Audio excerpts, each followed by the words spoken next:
Dun, dun, dun, dun, dun, dun. Oh, hello. Hello. Hi, friends. I can hear my echo. I'm very loud. Yeah, you are very loud. Yeah. It's okay. You're also kind Ooh, of, it's a little dark.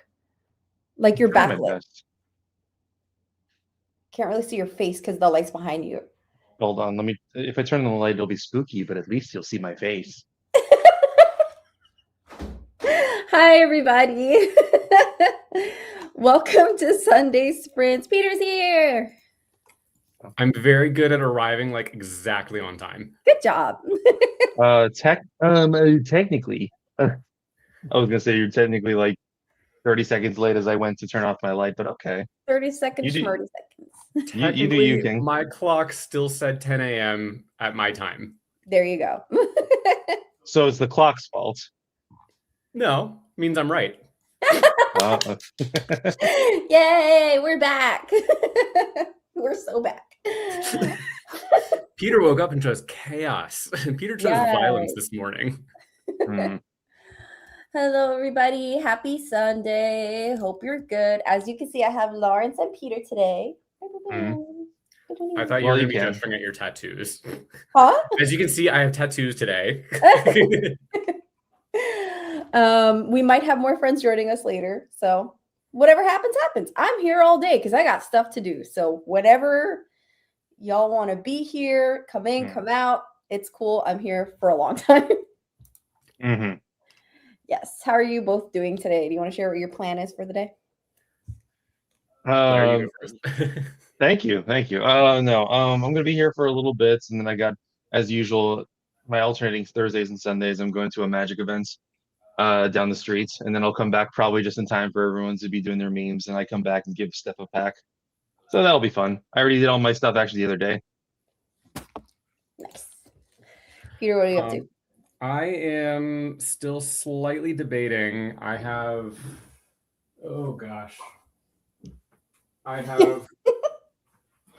all of my new books for the coming semester. And there's a part of me that wants to start one of those because they all are really interesting. Yeah. But then there's also the 3 books that I already told you guys about yesterday. Yeah. And right now I'm thinking probably I'm going to start one of these 2. You gotta tell us if it's basically, what was it called? Ring Shout Part 2, also known as the novelization of Sinners. Right, exactly. No, so Rue is I'm probably butchering that. So it is a I don't think it's really a memoir, but it is a story by a Vietnamese immigrant who ended up in Montreal. So it is translated from French to English, not Vietnamese to English. Okay, interesting. Yeah, even though it's a Vietnamese author. And then The Ballad of Black Tom, which is novella of sorcery and skullduggery in Jazz Age New York. Weird fiction. You know what my vote is. I think both of your votes is probably that one. Yeah. For different reasons, though. Probably what I'm going to be doing, because that way I get they're all short. Yeah. So I can maybe get one finished before classes start, on Tuesday or Wednesday. Nice. Yeah. Love it. I have a whole list of things to do because the school starts tomorrow, back for the new semester. So I have to prep for class and stuff. And I have a couple videos that I want to record today, but also I'm this far into My Heart as a Chainsaw and I'd like to finish it. So I am definitely going to be reading at some point. That's the plan. No reading for you. Me. I was gonna say, it's like if you did it yesterday, like someone else who is in this house, maybe you would. What do you mean?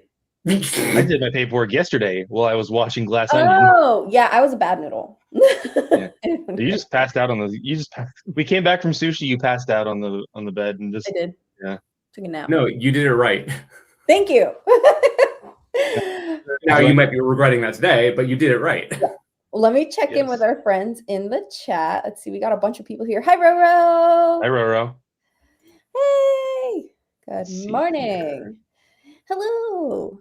Rouge. Doing good. Damien. Did you hear that cat? You hear a cat. I can't hear anything. Luis. Hold on, so I'll open the door for her. Oh, no, Fine, she's like, fine. hi, baby. You want to come say hi? Come here. Watch this, She wants attention. Mama. No, she There we runs go. into She immediately runs to me. She's like, Father. She really wanted Shannon. that. Mama. Ew. Pulled something in my back. So oh, no. Honestly, that's a mood. I hope you feel better. I tweaked my neck in my sleep last night. Oh, Oh my jeez. goodness.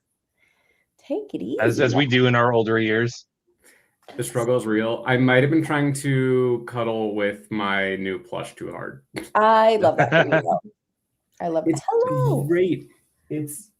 Look at this thing. Look at it. It's so cute. It's a 3.5 pound weighted axolotl plush. Like, it's outrageous. I love it. Ma'am, I can't see.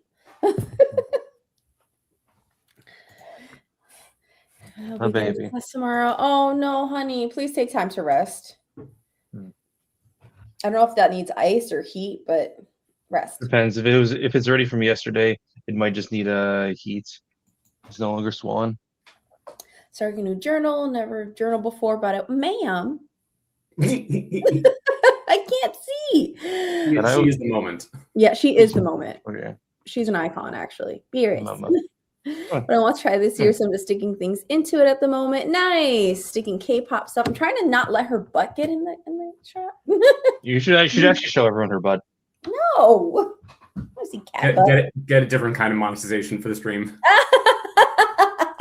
The FBI agent watching her stat, like, my word. Hi, Moon. What is this skullduggery? What is this tomfoolery? Yes. Whoa.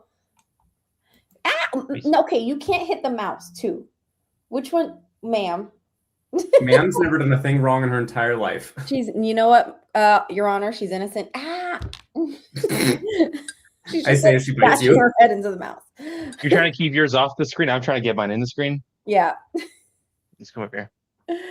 I wish I could do a reading journal. I'm not consistent enough for that. I get lazy. No, your ADHD picks up. Exactly. The apps are great. Because they feed the dopamine hit by giving me my stats, you know? Mm-hmm. I mean, Storygraph gives you charts, and all I want is to see my charts. Mm-hmm. Happy New Year! Yay! Okay. So many friends. I wave, but I'm waving like clearly not at the camera. Oh, that sounds horrific. I want to read it. That sounds fascinating. Yeah. What a way to start the year.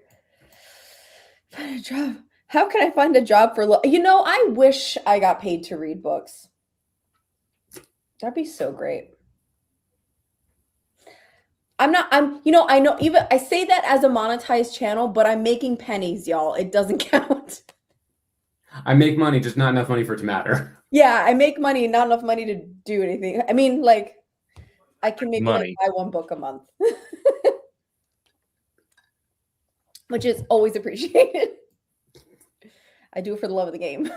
Mm-hmm. It's really good so far. Yay. Good reading for villains and my page goal. Oh, what's the page goal? Is there a number? What's the number? Tell us. So then why are you reading it? I say let it go. Even though I know Damien's empty enough, but Damien is a glutton for punishment. DNF. Tell us the page goal. I'm trying to make it through 50 pages. Okay. Because unfortunately, it's not a book that pulled me in. Let it go. Thank What is you. this like page limit that y'all speak of? I say as the mood reader in the room.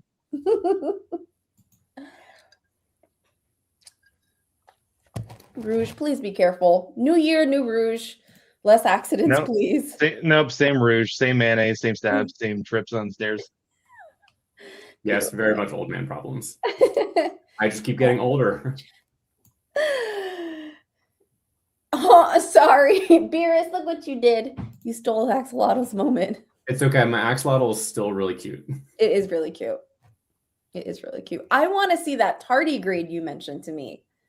It was only like it was like only 1.5 pounds instead of like the 3.3. It just wasn't heavy enough for what I wanted. Yeah. Really, I would have wanted like this is the medium size one. Realistically, I wanted like the large size one that was 5 pounds, but they didn't have any of those. So I just settle. It was very cute though. Damn. It's okay. Everybody has, as long as you're tracking it somewhere, I guess, right? It's the goal. My perfectly organized reading journal. I wish, I aspire. Couldn't be me. We have to start the year with a poem thing. Oh, yay! New year. Never enough words. Your ears are right. Yes. Amazing. 10 of 10. Oh, it's low quality copy of Secret History, which I haven't read, by the way.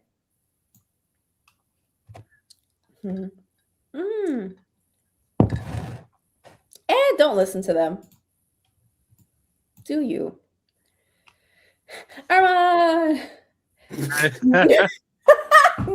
Of all the people, Armand has gone through the most change. He's really he's taken self-improvement as kind of like his first and foremost. So I don't know. I don't believe that, Armand. To me, I'm kind of interested in the plot, but characters are literally speaking Shakespeare, and it's so annoying. Again, I say DNF. Oh my goodness, a Shakespeare book where people speak like in a Shakespeare book? I'm not a Shakespeare fan. Wow, it must have been a day that ends in Y. What's to come? Are we gonna find out the grass is green? The sky is blue? That apples are gray? I don't know, I'm colorblind. Apples. Stop. Aspire. I have both of those things anyway. Why can't it be aesthetically pleasing? Like what? Truth.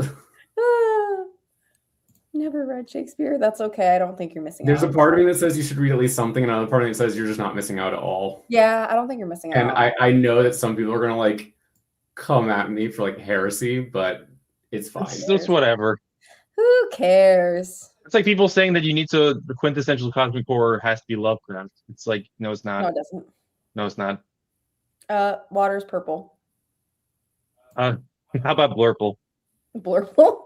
I was gonna say the quintessential cosmic horror is obviously Horn Hear the Who. Yeah, unite. Imagine you meet God and God's just like, hey, what's up? You good? Okay, let's get set up for our first sprint. He plays art, but I just don't vibe with his language of writing, and that's okay. Literally okay. Nothing Literally wrong with fine. We love nothing wrong with that. Okay. Let's see. What is going to be our first timer of the year? Is there a New Year's one? No. What is the oh no, the lunar zodiac hasn't started yet. I was gonna say what's the new year that we're entering? Oh, good question. That can be for when the new year actually happens, the lunar new year. Yeah. I gotta look into it. We're not there yet. Let's do something silly. Why not the rot of the brain? You know what? I was thinking the same thing.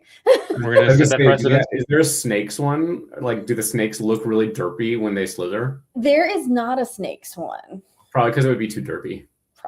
Probably. Well, trust me, we have derpy. Yeah, but we have derpy with like legs or things that hover. But like, can you imagine like the snakes trying to like? I mean, there's some questionable things here that I have never touched, but yes, I agree. It'd be a mess. What are some questionable ones that you've never touched? Like the sack race. No. Anything that Natalie finds to be too ugly. Most of the people, they're pretty. Yeah. I mean, people are creepy though. Yeah. We don't need to watch them. We don't need. Nope. He's like, retract that thought, actually. No. I'm maintaining the thought. It's just like I'm figuring out how to say like we don't need to watch creepy like animated humans race because it would just be creepier. Yeah, I can do ducks as the next one. It would be like it'd be like a zombie movie, but in like computer animated like Flash form. Ew, in like 16-bit. Yeah, like imagine like World War Z or shoot, Imagine what's those that? stupid ads for that fake zombie survival game that show up on YouTube. Or I Am Legend. Oh yeah. No, that movie was creepy. Yeah, even though those are closer to vampires than zombies, but whatever. Yeah. Yeah. Also, they had feelings. So No, I was saying we're not going to talk about that. Who is it? The part it's like, oh, we find out that they have children and feelings and they're actually sentient. Oh no, we're just going to kill them all anyways. Real cool move, Will Smith. But the dog. Okay. Anyway. Oh la dee da. Okay. Choose your thingamajig. Frog tire. mm, That man is living his best life. I'm a child seeing something on this one right now. No, look at 3 and look at its hand that isn't Stop attached it. to a bat. Okay. When it moves, I promise you it's not that bad. But as it is now, that's what it looks like. I know. Cranking his hog. I'm going with the weird elephant thingy. No, also there's gonna two. go There's two. There are two. I'm going with the Go green for it. one that has the clock. The clock? I don't Oh, it's a know. clock. Oh, I thought that was a baseball. What the? No, that's a clock. Yeah, so I'm I going see with it. number 2. Okay. I'm gonna go with Coco Elephant. Okay. Okay, let's see how our friends are doing. Yeah, the bat has a different kind of bat. Tire. Coco Elephant.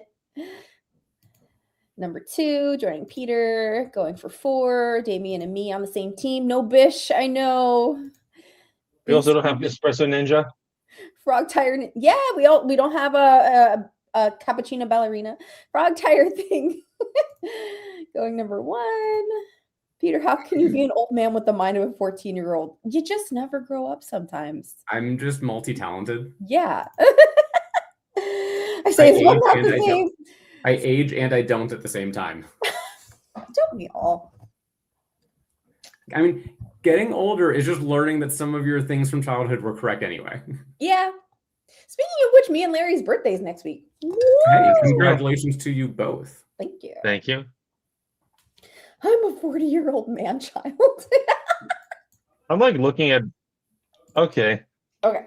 I've decided to go into it and just start looking at the different Italian brain, the actual names for these characters, and I'm like, this is so much worse. We'll save it for the after the sprint because we're gonna get started now. Yeah. Okay, ready, set, go.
Sweet victory. Wow. Look at you on the new year. You know what? My year. We had to go right for Larry. It's my year. I love how that coconut elephant is just smiling. You're like, you know what? You can have it. You know, it tried. I'm just glad to be a part of the whole thing. I'm glad to be among friends. I like how the elephant looks happy, but the bat looks so sad. I know. And then the other elephant, like the clock elephant, was like, you know what? I just give up on everything. It looks like it died. Okay, how did you both do? I did not a damn thing. Good for you. I had to do a little bit of cleaning before my housemates come back from break. So I did a little bit of that, and then responded to some messages that I had, and then I only just got to start this right at the end. Nice. Which one did you choose? I chose Rue because it was the one that there we go. It was the one that my brain had been craving for about not quite a week. I saw it like New Year's Eve. When I went to the bookstore, they were having they're having a sale, like 30% off hardbacks, and I didn't get anything that day. But this caught my eye, and I was like, and then I kept thinking about it for like the past 4 days, and I was like, you know what, I'm gonna go get it. Nice. Yeah. So yesterday I went to get that specifically, and the other two were just bonus books. Cool. Sweet. I saw you posted something. I did. I finally posted for TikTok and Instagram my top books from the last year. And then I was sorting through videos trying to find videos that match my lesson for tomorrow. So what's tomorrow's lesson? Tomorrow's first lesson is about color saturation and warm and cool color schemes. So I'm trying to find. You should.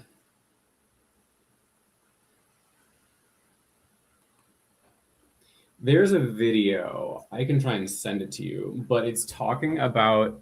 Let me see if I can find it real quick. Hold on.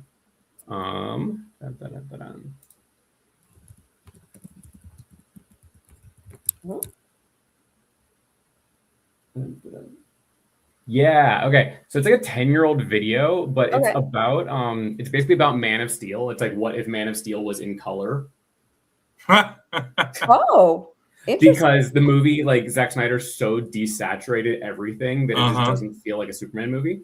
And so the movie, when like the guy who edited the video, he went back in and like resaturated the entire video or movie, and then edited together like this thing to kind of compare the two things. So it's like a 10-minute video. Or no, not a 10-minute video. It's like a 3-minute video. Okay. From 10 years ago. But yeah, I know. So I mean, like, it's not like art, but it would help maybe be something that you could use for like a resource. Yeah. Awesome. Send it to me. Makes sense. Please. Yeah.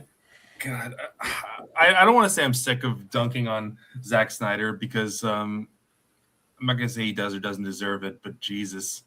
I don't even know what that means. Oh, Zack Snyder's the director of Man of Steel.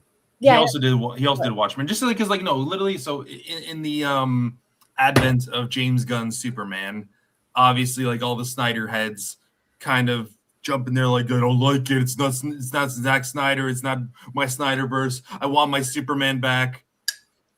And I'm just like, it's kind of this thing where, like, there is a time and place to have something so desaturated. I think that, for what it's worth, what was his name? Fucking, oh my God. The guy who wrote Watchmen, Alan Moore.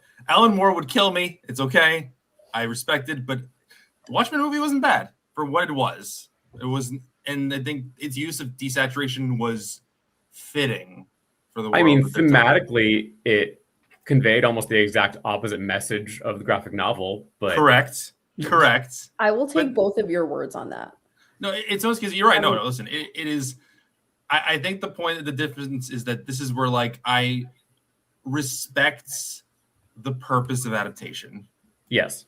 Like it is a perfectly interesting adaptation. Yes, it misses the point that like Alan Moore is in full color making fun of and chastising the gritty 80s era of superheroes. But also like Zack Snyder's like, oh cool, superheroes. Like birthday plans, we are doing a magic draft next weekend. oh fun. It'll be fun. Yes. No, for like I guess just like for Steph's awareness. So Alan Moore as a comic artist and writer was like, I don't want to say he's a raging leftist, but he like hates conservatives with a fiery passion. Yeah. He was making the character of Rorschach. He was making fun of that kind of like guns blazing psycho conservative type. And then he also did V for Vendetta, which was just like hyper critical of the Thatcher government and the Reagan government. Yeah, I have seen V for Vendetta. Yeah, okay. So he did those, and then Zack Snyder is a like raging Ayn Randian libertarian. Mm-hmm. Oh.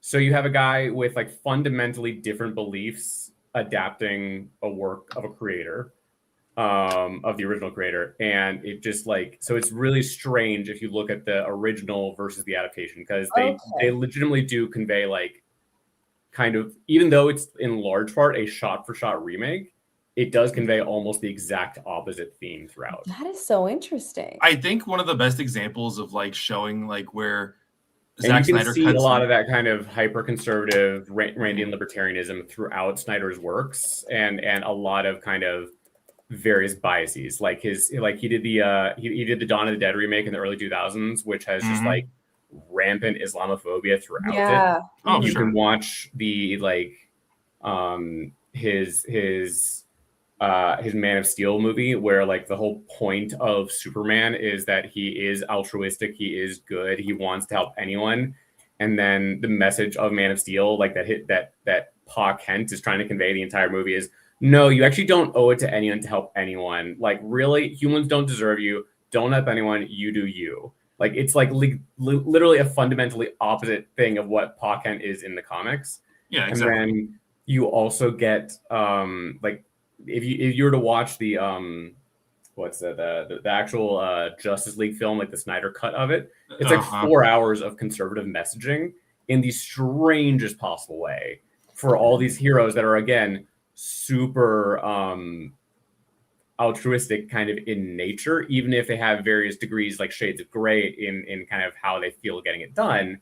Like it is just a very, Zack Snyder is a fundamentally interesting person because he either intentionally or unintentionally misconstrues or is media illiterate enough to make assumptions about the properties he likes and then do the adaptations in ways that are fundamentally against them. So he's an interesting person to analyze and look at, and I also hate him.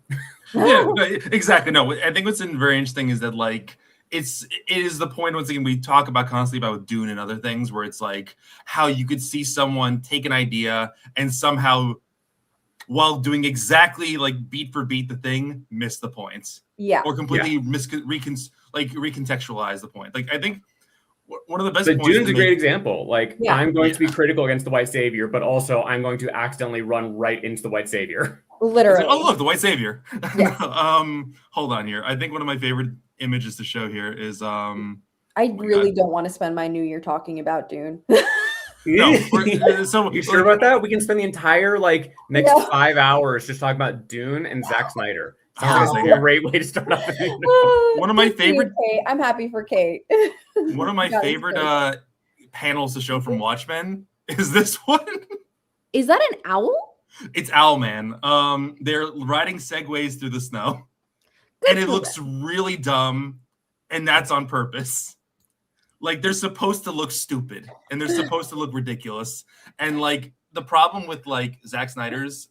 The problem, if you want to go with it, with the way that he does it is that he says, this guy's this crazy guy with, like, a mask that changes blotches of ink. He's gonna beat the shit out of all the guys, and he's gonna be like the toughest motherfucker. It's like he's.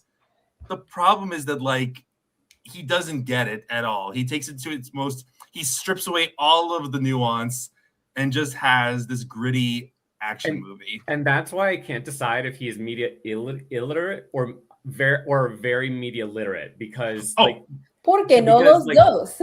I have because he's completely missing the point, or he knows exactly the point. And that's why he's going in the exact opposite direction. And I cannot tell which of the two it is. I will never give him that much credit. Bringing it back to the comments. Good job, Sarah.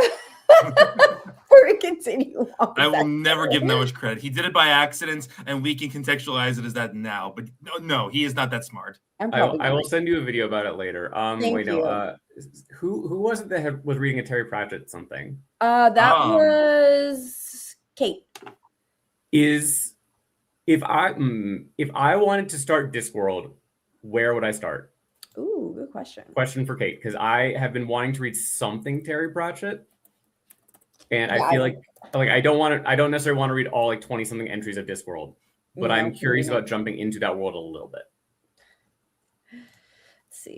Let's see. Speaking of superhero stuff, I read Harley Quinn comics the other day. Now I need to ask for anyone who knows. I don't know if Harley Quinn is good or bad guy. Harley Quinn is gray. It depends on which comic and which show and which medium, because it depends on which era we're talking about. She's either an anti-hero or like she's just a goon, or it varies, because there's a lot of like kind of what do they call it? Subversions of the original Harley Quinn character, which in the original was from Batman the Animated Series, where she was very much a victim. She is a victim of Joker's abuse. Mm-hmm. And they kind of roll with that in different ways. But she turned out to be like such a popular character that in some ways she has been canonized. Rehabilitated. Yeah. She's been canonized into the comics. She's been canonized into basically all Batman media now. So the answer to your question is both. It kind of depends on the era, the run of comics, all the different things. Yeah. Shannon, I want to know what you think of Blood Scion. Can you drop me hints? Let me know. Because that was my suggestion for the Quarterly Crit Club. I get 5 stars. Oh, you're welcome.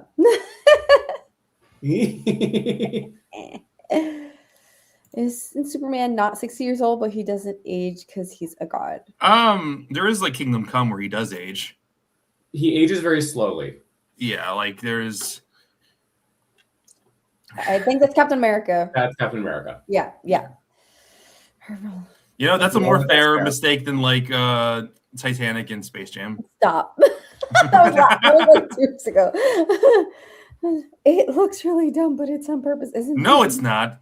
Well, yes, it is. For Alan Moore, yes. But them being dumb because they don't get it in Zack Snyder, it's not intentional. Yeah.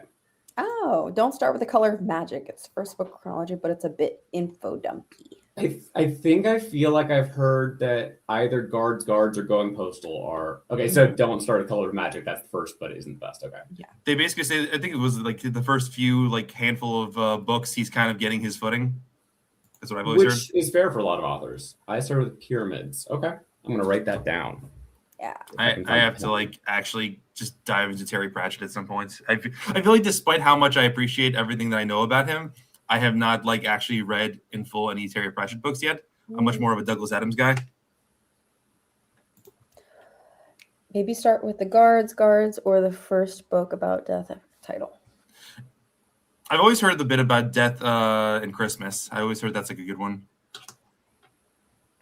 Read the Rebirth series. Sure, Suka, but I'm confused because I thought she was a bad guy. Yes, thanks for clearing up. Reaper Man? I mean, question mark. Yeah. I would imagine that like you can have a series where you can root for the protagonist who is a villain. This is the whole thing about the Marty Supreme debacle that's been happening for the last few days. Well, I mean, it's also like, I know Steph didn't really care for Vicious, but like all the characters are bad, but you're kind of rooting for them anyway. Yeah. If they're enticing, or if it's a good story.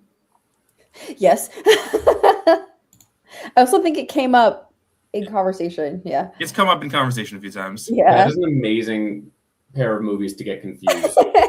They're both icons of the 90s.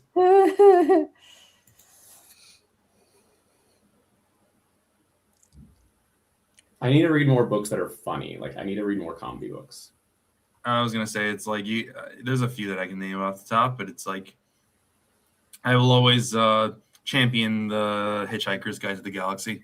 I have a habit of finding things funny that is not supposed to be funny. Yeah, you do. And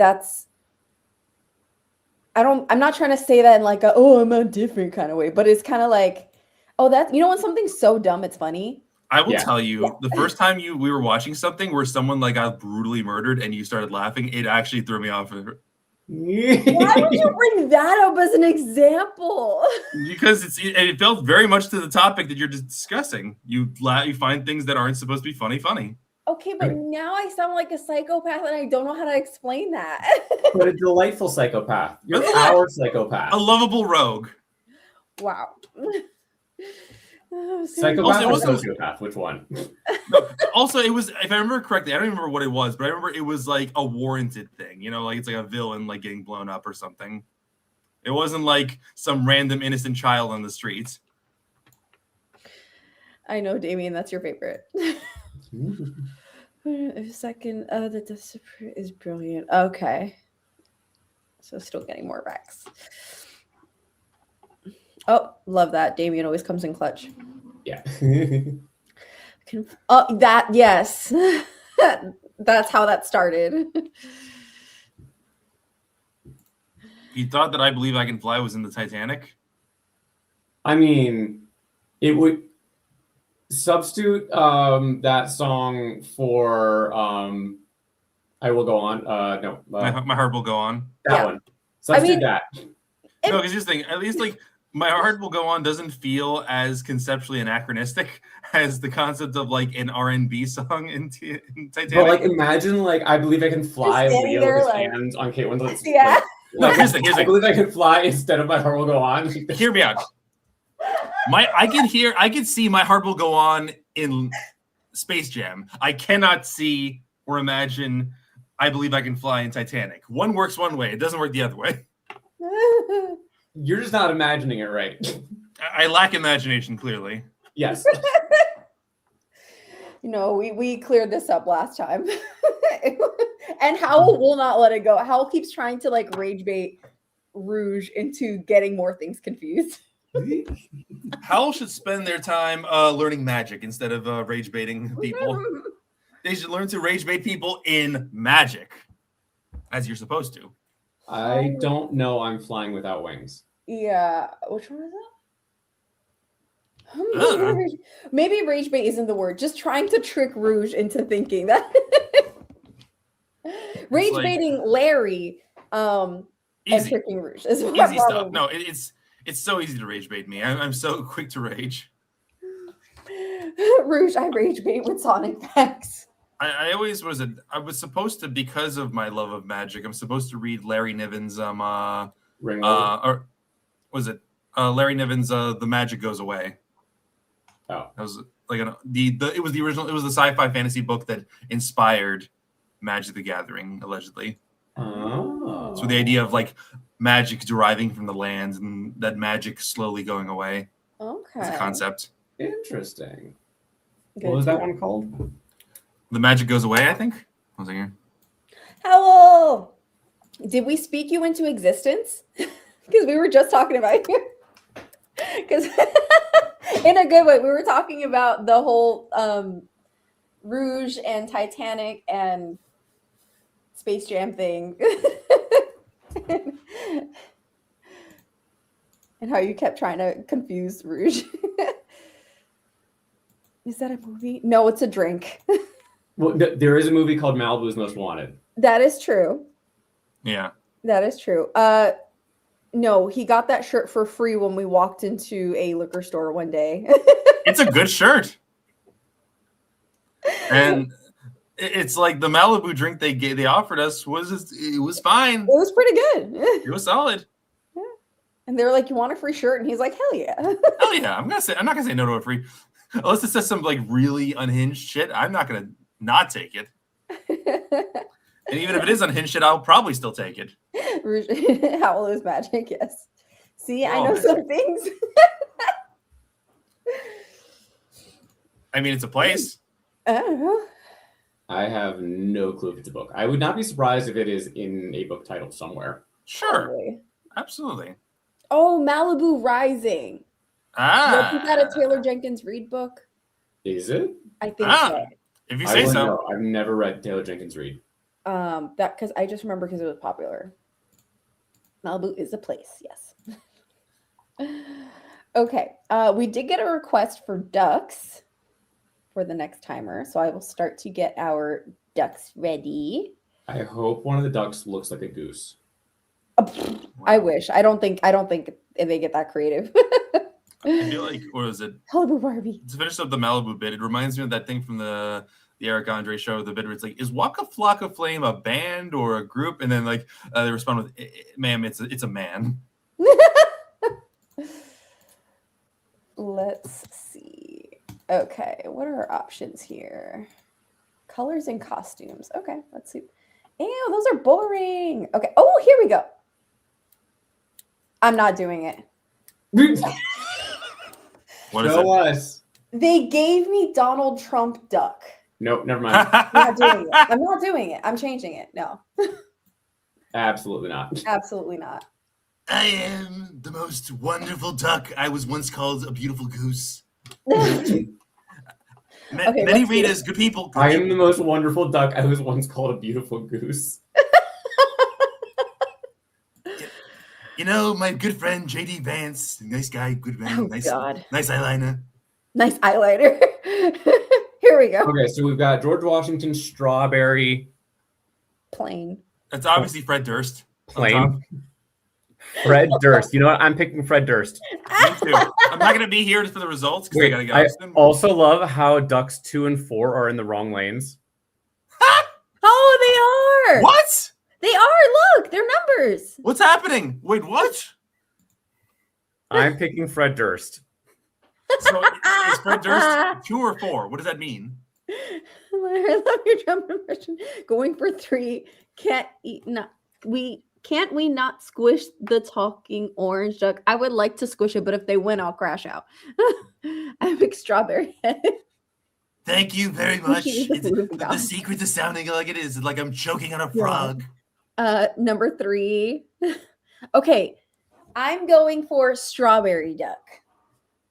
Hold on, wait. I have a question for the chat. Maybe does anyone know who Fred Durst is besides the 3 of us? 'Cause I realized that, like, at one point a few weeks ago, we realized that the chat was a little bit younger than us, That's and You they know didn't what? know something we were talking about. And I was like, wait, It would be do they so even know who fair. Fred Durst is? It'd yes. be so fair if Oh. they didn't know. Fred Durst University. Before Duck being in row 2 means he's 42 years old. Secret of all things, the secret to the universe, life itself. There we go, Rouge. I don't know who that is. I kind of expected that. Yeah, Okay. it's fine. Yep, yeah. 2 Going in for lane 2 in lane 4. 4. That's Fred Durst. 2 in lane 4 is Fred Durst. We'll add it, so. No, Fred Durst was actually the actor who played the father in I Saw the TV Glow. That's his most notable thing. Wait, what? He actually was. Did you watch I Saw the TV Glow? Peter? No, Fred Durst as an actor is something I just can't. Me neither. We were also. I was like jump scared by Fred Durst. I'm like, what? Like, the only acting I think of for Fred Durst is the music video for Break Stuff, which is a great music video. Let's keep rolling. I know. Sarah's like, I know. Thank you. I will always keep rolling. There we go. We've Yes. got someone who knows. Yes. God damn. Oh, that's hilarious. Okay, so let's. So All there right. was a group back in the day, a rock/rap group of white folk called Limp Bizkit. And trust me, no matter how you think you're spelling it, you're not spelling it correctly. No, he's a singer who But just apparently happened he to acted once. be an actor at very small moment. He's in like Okay, 3 scenes. Thank you, Goblin. Howl. That's Howl. Thank you. No, that makes sense then. Howl's our age. Hal gets it. No, Limp. not even close. Limp, as in like. Limp. Wow. Limp Bizkit. Yeah. Yeah. Just spend the rest of the day trying to figure out how to spell Limp Bizkit. Yeah, well, while we do this sprint, people can look up who Fred Durst is. Yeah. No, I'll be what was it called? I'm gonna be off before then, but I will let Steph let me know if Fred Durst wins this. Will do. I'm gonna be mad if Fred Durst doesn't win. I'm just like baggy clothes. Deftones made baggy pants. No, Junko made the baggy pants. Shannon's going. Okay, Shannon, which 4? Strawberry 4 or Fred Durst? Lane 4 or Duck 4? Yeah. I feel like that's not.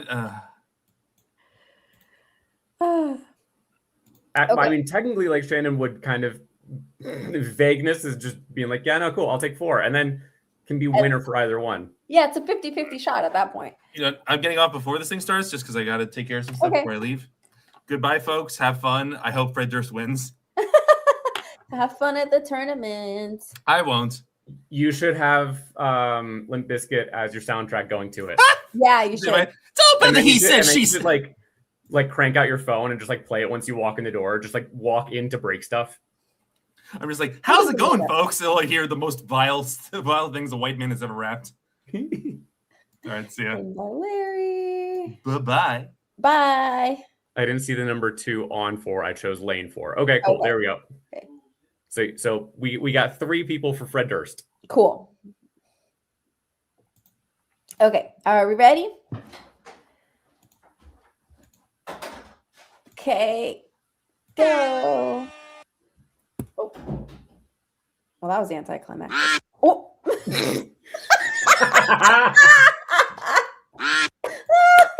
Wait, do they do that periodically, or I did you have think to? they do. I'm gonna silence it, but I think they just do that. That's amazing. Okay. Okay.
Wow.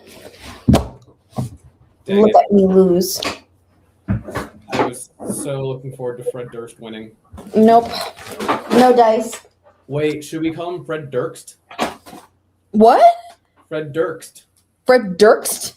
Or Duxt. I like Duxt. All right. How'd you do? I got, what was it, 35 pages read. I've got a couple things tabbed. There was an interesting part in here. So, like, this is... It's like a fragmented story kind of jumping around in time periods a little bit of a girl who was born in Vietnam, but then like family escaped like during end of the war, immediately after the war, fled to Canada and ended up in Montreal. And there's a part where her family is in, oh, hello, Kitty. She's just here today. I have no control.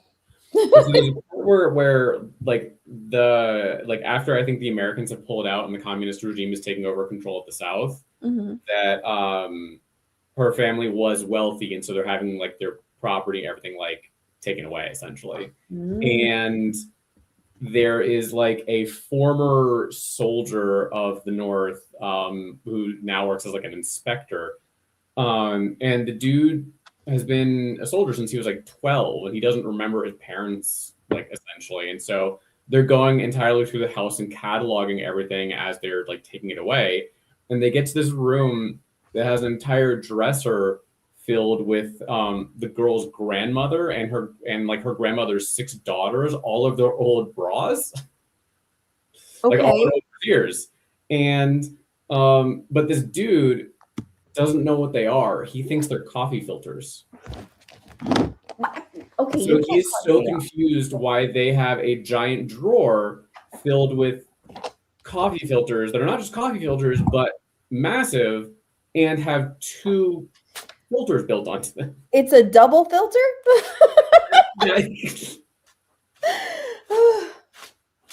And I'm reading that part, I'm like, well, this is strange. I was not expecting this. Well, that's interesting.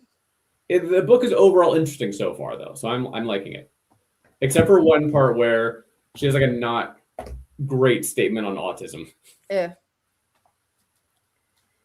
We hate to see that. Ma'am, can I help you? I need you to pick a struggle. No, all the struggles. There. She's like, I want to be here. No, I want to be there. No, I want to be here. No, I want to be there. Hello. Okay. Well, there we go. She's like, Mama, I just want you. All of your attention goes to me. Do you want a hug? Do I need to hug you? Then you're going to get mad. Okay, well, we're doing this now. No. Okay. Hello. Hello. Say hello. Okay, let's catch up with our friends. I'm still working on this lesson plan. It's taking me forever. Oh, gosh. I did send you the one video on Discord. Thank you. Yes. Ooh, I don't know if I want to watch this show. That's tough. Yeah, I saw that earlier, and I'm like, I don't know. Earlier. Katie's here. Hi, Katie. Sam is Chaotic here. Gremlins. Love that. Why are the numbers out of order? I don't know. Those ducks were glitching. Saying hi to Katie. Did laundry yesterday. Amazing. Damien, you're not even that old, right? Katie's a baby. Katie's like 19 Damien. or 20. I thought Damien was also young. Damien, I think, is like 24. It's not that old. What? Can I help you? What? I'm giving you... The grumpy face is like, I'm being held, but I don't want to, but I also don't want to get out of it. I know. What are you doing? Why are you complaining? We're proud of Damien for doing a hoodie backwards and set one of the cats in your hoodie just so it can kind of just chill there. I want to get one of those like things that you can, it's literally like a little hoodie with a pouch, so you can put your cat in the pouch. Yeah. Yes. Get one. Do it. I know, you're complaining. Okay, but then you're going to come back and make it messy again. So we need to choose a struggle. Okay? All right, I'm going to put you down. But if you come back, I'm going to hug you again. Okay. I think that was a thank you. Fred Durst wins in our hearts. Yes, Fred Durst in our hearts. Hilarious. Oh, nice fan fiction. Very cool. Very demure. Love that. Love that. Mm-hmm. Yay! Read 23 pages. Have a good rest of your day. Bye, Kate. Enjoy your day. Sam's also doing laundry. Very nice. Read 15 pages. Leftover grilled cheese sounds amazing. Does it? I mean, I don't know about leftover, but grilled cheese sounds amazing. Thank you. It was the leftover part on the grilled cheese. And I'm like, I mean, leftover pizza is slamming though. So, oh no, leftover pizza is great. So is grilled cheese that far removed from like leftover pizza? Is cold pizza good breakfast? Yes. Okay, so when I lived in England, I tried to say that to my roommates, and they both thought I was crazy. And the thing was, one of them was American. Interesting. Like the American one also thought it was crazy. The British girl thought it was crazy. I'm like, okay, I mean, maybe it's just not a British thing, but like the American also thought it was crazy. I would love some pizza for breakfast. Cold pizza, yes. Cold pizza and a hot coffee. Yes. Very Also, college. Yeah, I have no very college. Very college, yes. or like burnt out 30-year-old. Cold pizza and hot coffee for breakfast is like peak millennial meal, I think. Yeah. Good. I'm glad you're enjoying it. Home products. Oh yeah, I've seen those. Those are amusing. Those are amusing, especially when the women are messing with the men. But it's also so embarrassing when men don't know like anything, like genuinely. Then you're gonna get thank you. And Damien is 24. That's not old. Yeah, it's not old. Also not old. Nope. Not old at all. No. Oh wait, if you switch the numbers around, Damien's 24 and Sam is 42. There you go. Almost 25. Damien, when's your birthday? Katie, Rouge, and Damien are children in my eyes. Yep. Sila's here.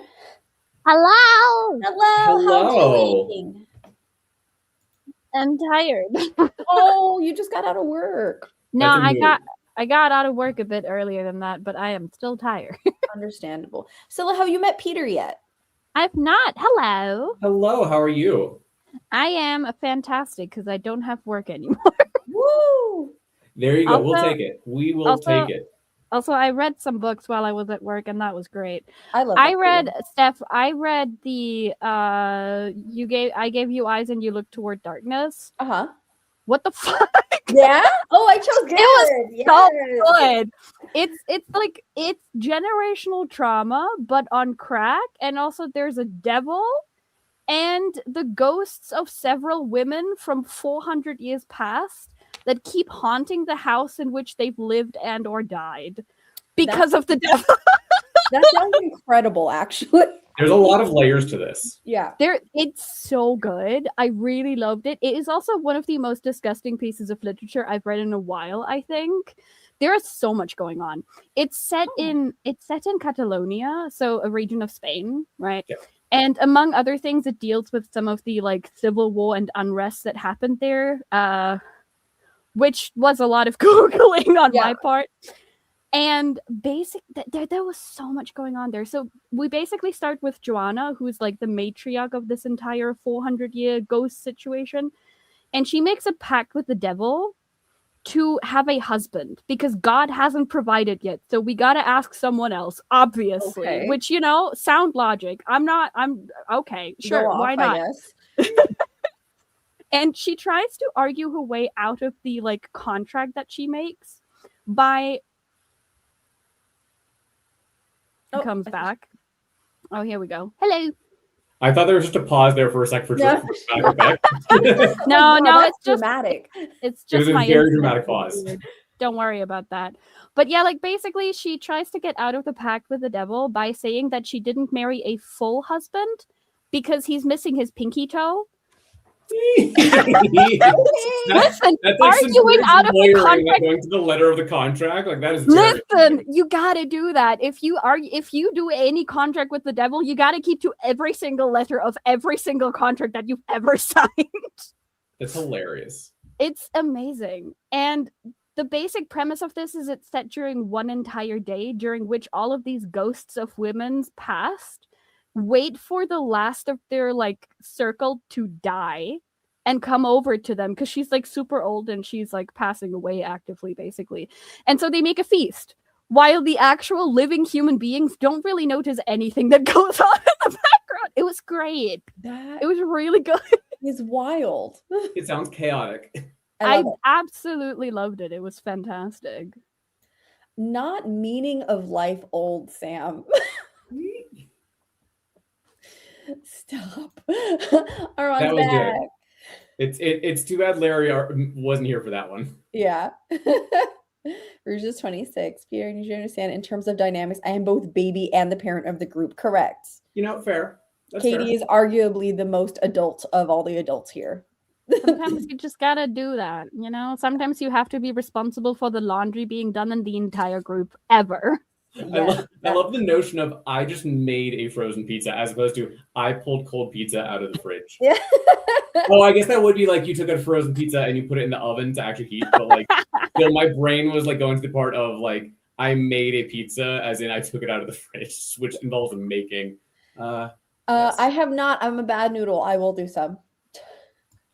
Hello. I love your username. The autistic brick. That's So delightful. An hour ago. Okay, that's not bad. I was Okay, thinking yeah. like second day grilled cheese, you know. Also, your Unless friend it is like that is the second time it's gone cold because they made it yesterday and then yeah, get cold and then reheat it. She's not a real English person. your friend who disagreed with pizza. Oh, got it. Delicious. I don't know how to feel about that one. Also, because everything there would kill me. Like, actually, all of those ingredients would kill me. Reading It's something like fine. Don't worry about it. 15th Stephen King book. Misery's a good one. I have still never read a Stephen King book. It's okay.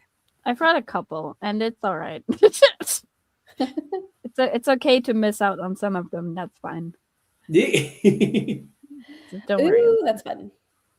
Oh, you're late, March. Hey, Sorry, you're an Damien. Aries instead of a Pisces. Thank you. Look, it has like shorter sleeves, and they stay because they're like Very nice. I love them. I love when shirts have like kind of like 3/4 sleeves that you don't have to constantly pull up. Also, Yeah. look how like floppy it is here. Very comfy. It's Very so breezy. nice. Yes, I love it. Oh, interesting. Poem challenge. That sounds like a very Katie thing to do. It does. Give us a poem. This universal reaction is a universal reaction to my recommendations. To be fair, it wasn't a Steph recommendation. Steph just helped pick. I gave her like a bunch of titles, and I was like, Steph, I can't choose. Yeah, and I chose that one. But you know what? We could roll with it. We could. True. Blinding lights flash, artificial fluorescent, bone white, your blood runs cold, but the part that makes your chest tight, the eyes, the gazes that never seem to leave. I'll go back in a second. From sidewalks to stadiums, all the world is a stage. Every minute is a tightrope. Don't lean too much into that group. Don't be too loud. Don't trip over the prejudices, but still be mindful of the crowd. Never forget the performance. Hold yourself with grace. Let every joke land. Make a smile ever present on your face until the joy drops and the only funny thing left is the fall. Tears stream down every cheek. There's speak of entertainment, yours of humiliation and pain, but the show must go on. So every spare minute is a rehearsal. Oh my gosh, it's still going. Every part is a scene partner. Every experience is a lesson. All a practice for the next great play until you choose. Katie, I'm getting tired. For the makeup,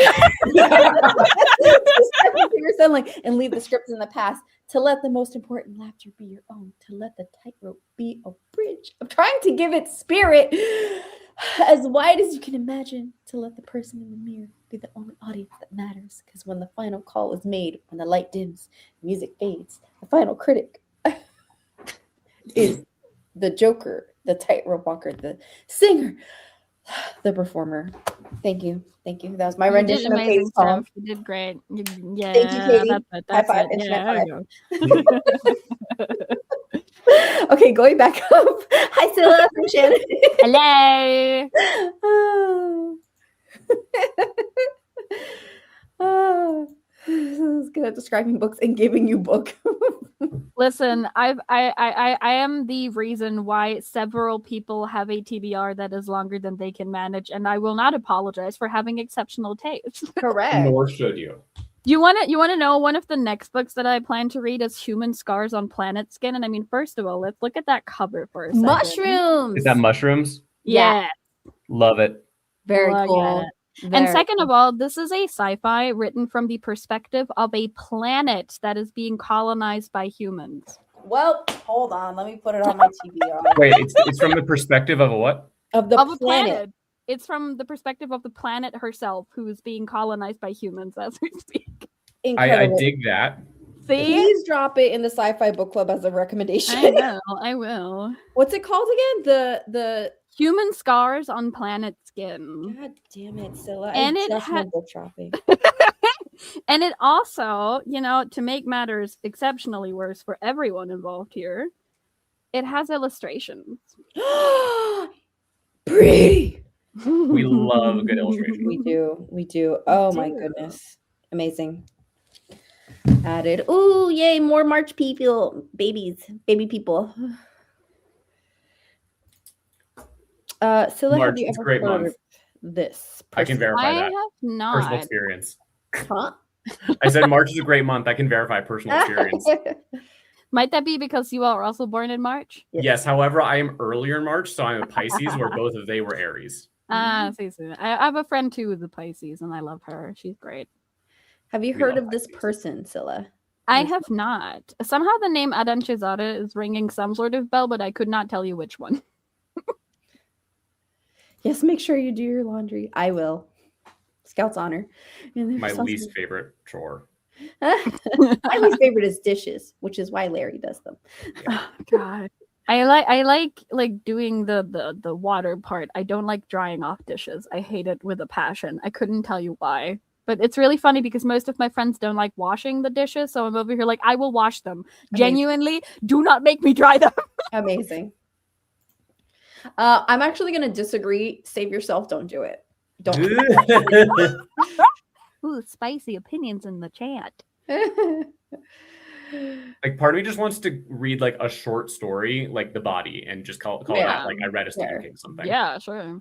I mean, one of my personal favorites of a book is Salem Slot, and I think it's one of Me his best too. ones because it's really, really like the concept of Salem Slot is there's like a small town because of course there is, and there's vampires coming to the small town because of course they are, but none of the inhabitants of said small town understand or know that these are vampires until it's Is way this too small late. town Derry? I don't think so, no. Okay. But I it think is it's very in likely Maine. still in Maine. Yeah, Okay. I'm pretty sure it's in Maine. Yeah. But like what I like about the book is how it deals with like, you as the reader understanding that these are vampires because, it's not the first vampire book to exist and it ticks off a lot of boxes. But like none of the people in town know that these are vampires. And that's my favorite type of vampire story. And Stephen Yeah. King does really well with like the tension of everything. So I recommend that one if you want to read any. We'll see. I might not. Again, like I said, I might just do a short story and call it quits. Hell yeah. Yes, actually, I should be getting ready to the next sprint. How long do we usually gab in between sprints? Like 10, 15 minutes? 10, 15 minutes. Maybe Yeah, so- occasionally like run a little bit long. But Well, yeah, I'll get the next sprint. But Larry's not here to distract me this time. That's when we run the longest over. Oops. You know what? Just for Katie and that lovely poem, let's do food. Hell yeah. Yeah, I'm getting all right. Let's see if I can get the sprint set up. I'm gonna continue reading Slow Gods because it's killing me. That's Oh, what- that cover is great. It's the That is an naked amazing hardcover of the Illumicrate edition, and it is amazing. And it has "We Are the Unforgivables" on here. This like book that. has wrecked me several times. I'm not doing okay with it. Remind me who wrote that one? Claire North wrote it. Okay. I'm picking cookies because if they have my ingredients, I can eat it. Hell yeah. I think I'm gonna go with Cookies. pie. I'm feeling pie. Pie. I'm also gonna go cookies. I actually have some edible vegan cookie dough in the fridge that I'm probably gonna eat during this. Gasp, let's go. Yeah. I still need to send you my cookie recipe. Yes, you did send me your cookie recipe. No, you Oh, I did send it did. to me. I did? I think so. I might have. I will double check. I remember us talking about it at least. Okay. Peter, when's your birthday? The 18th of March. Oh, hey, my friend is the 17th. I was supposed to be born on the 17th, but the doctor was busy down the hall delivering a different baby. How dare he? So I'm the 18th right after midnight. Yeah. So I am like squarely right at the end of winter, right at the end of Pisces season. Hell yeah. You were like, I'm going to ring in the new season, and I'm going to do it as right on the cusp as possible. Yeah. Well, it was really funny. So not funny, it's really dumb. So when I was back in like elementary school, we were like, when we were like really little, like we were learning like when the seasons were, like when it transitions from winter to spring and spring to summer and yada yada yada. And so we were learning winter to spring, and our teacher asked us, okay, so who has a winter birthday? And like we all raise our hands, like who has a winter birthday? I'm like, I have a winter birthday. And she looks at me, she's like, so when's your birthday? I'm like, March 18th. And she's like, well, I mean, technically. I'm like, what do you mean technically? Like you gave us the dates, it falls in winter. I know, yeah, no, but it is winter. And she's like, yeah, but I'm like, why are you trying to gaslight a small child? Like, I don't understand. This is so stupid. Just let you have your win. I mean, it was just like, it wasn't just let me have my win. It was you literally just taught us when the dates are. I fall within those dates. Why are you telling me I'm wrong when you just taught it? Like, this doesn't actually make any sense. I was so confused and irate. It was weird. Honestly, that's so fair. I remember when I was like really small child and I went to a doctor's birthday, like a doctor's meeting or something. I got really fucking mad about the smallest detail too, because they were supposed to take a blood sample from me, right? And when you take a blood sample from a child, you usually take it from a finger because that's easiest to draw blood from. Fine, whatever. And they told me specifically, this is not going to hurt. And I was like, okay, I trust you. And then it hurt a little bit. I wasn't screaming or crying, but afterwards I literally went up to the doctor and I was like, it did hurt though. Like, you lied to me. You lied. It hurt. Like, it wasn't bad. And I didn't like start crying. But you lied. Just don't lie to me. Right. You can tell a child this is going to be a slight pinch. That's okay. They're going to be able to deal with that. But why? Don't lie to me.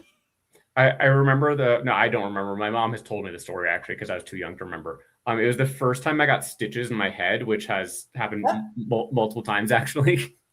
Fair. And I was like 2.5, something like that. And so like I'm on the table and the doctor's stitching my head, and I just like I'm not crying or anything. Like I'm like after I cracked open my head, I just very quietly, calmly look up at the doctor from like the little table I'm on, and I say, "Ow, that hurts." Oh, baby Peter. And I wasn't crying or anything. I was just like, "Ow, that hurts." Ow. It was just like, I need to inform you of the fact that I am hurting. I was a very polite toddler. I also love that while we're talking about like toddlers and trauma, that the chat is like agonizing over the choices. I mean, Okay. So I saw that people were confused about what number 4 is. Fish and chips. Fish and chips. Okay, so we got fish and chips, fries, a pie, and cookies. And I'm still going with cookies. French fries. Yeah. I'm gonna go with that pie. Yes. I'm also gonna go cookies. Okay, we're gonna start the sprint now because it's been a minute. You're never gonna get me. Yeah, no, I was really calm about it. My only problem was that I had been lied to, and I didn't like that. I love how Damien is just focused on the first time I had stitches of mayonnaise. Yeah. Excuse me, what? Literally. I mean, in all fairness, that is a fair thing to focus on. Yeah, like what do you mean the first time? But anyway, hold that story. We're gonna start our next sprint. So I can lore dump later. Hell yeah, that's the Alright. spirit. ready, set, go. I prefer duck quacking.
5, 4, 3, 2, No. 1. No. Today. Okay, French fry. Did anyone pick French fry? I think someone did. I just don't remember who. Someone in the chat might have picked French fry. Damien, I won. Ah, there you go. There we go. Not Howl being like rigged.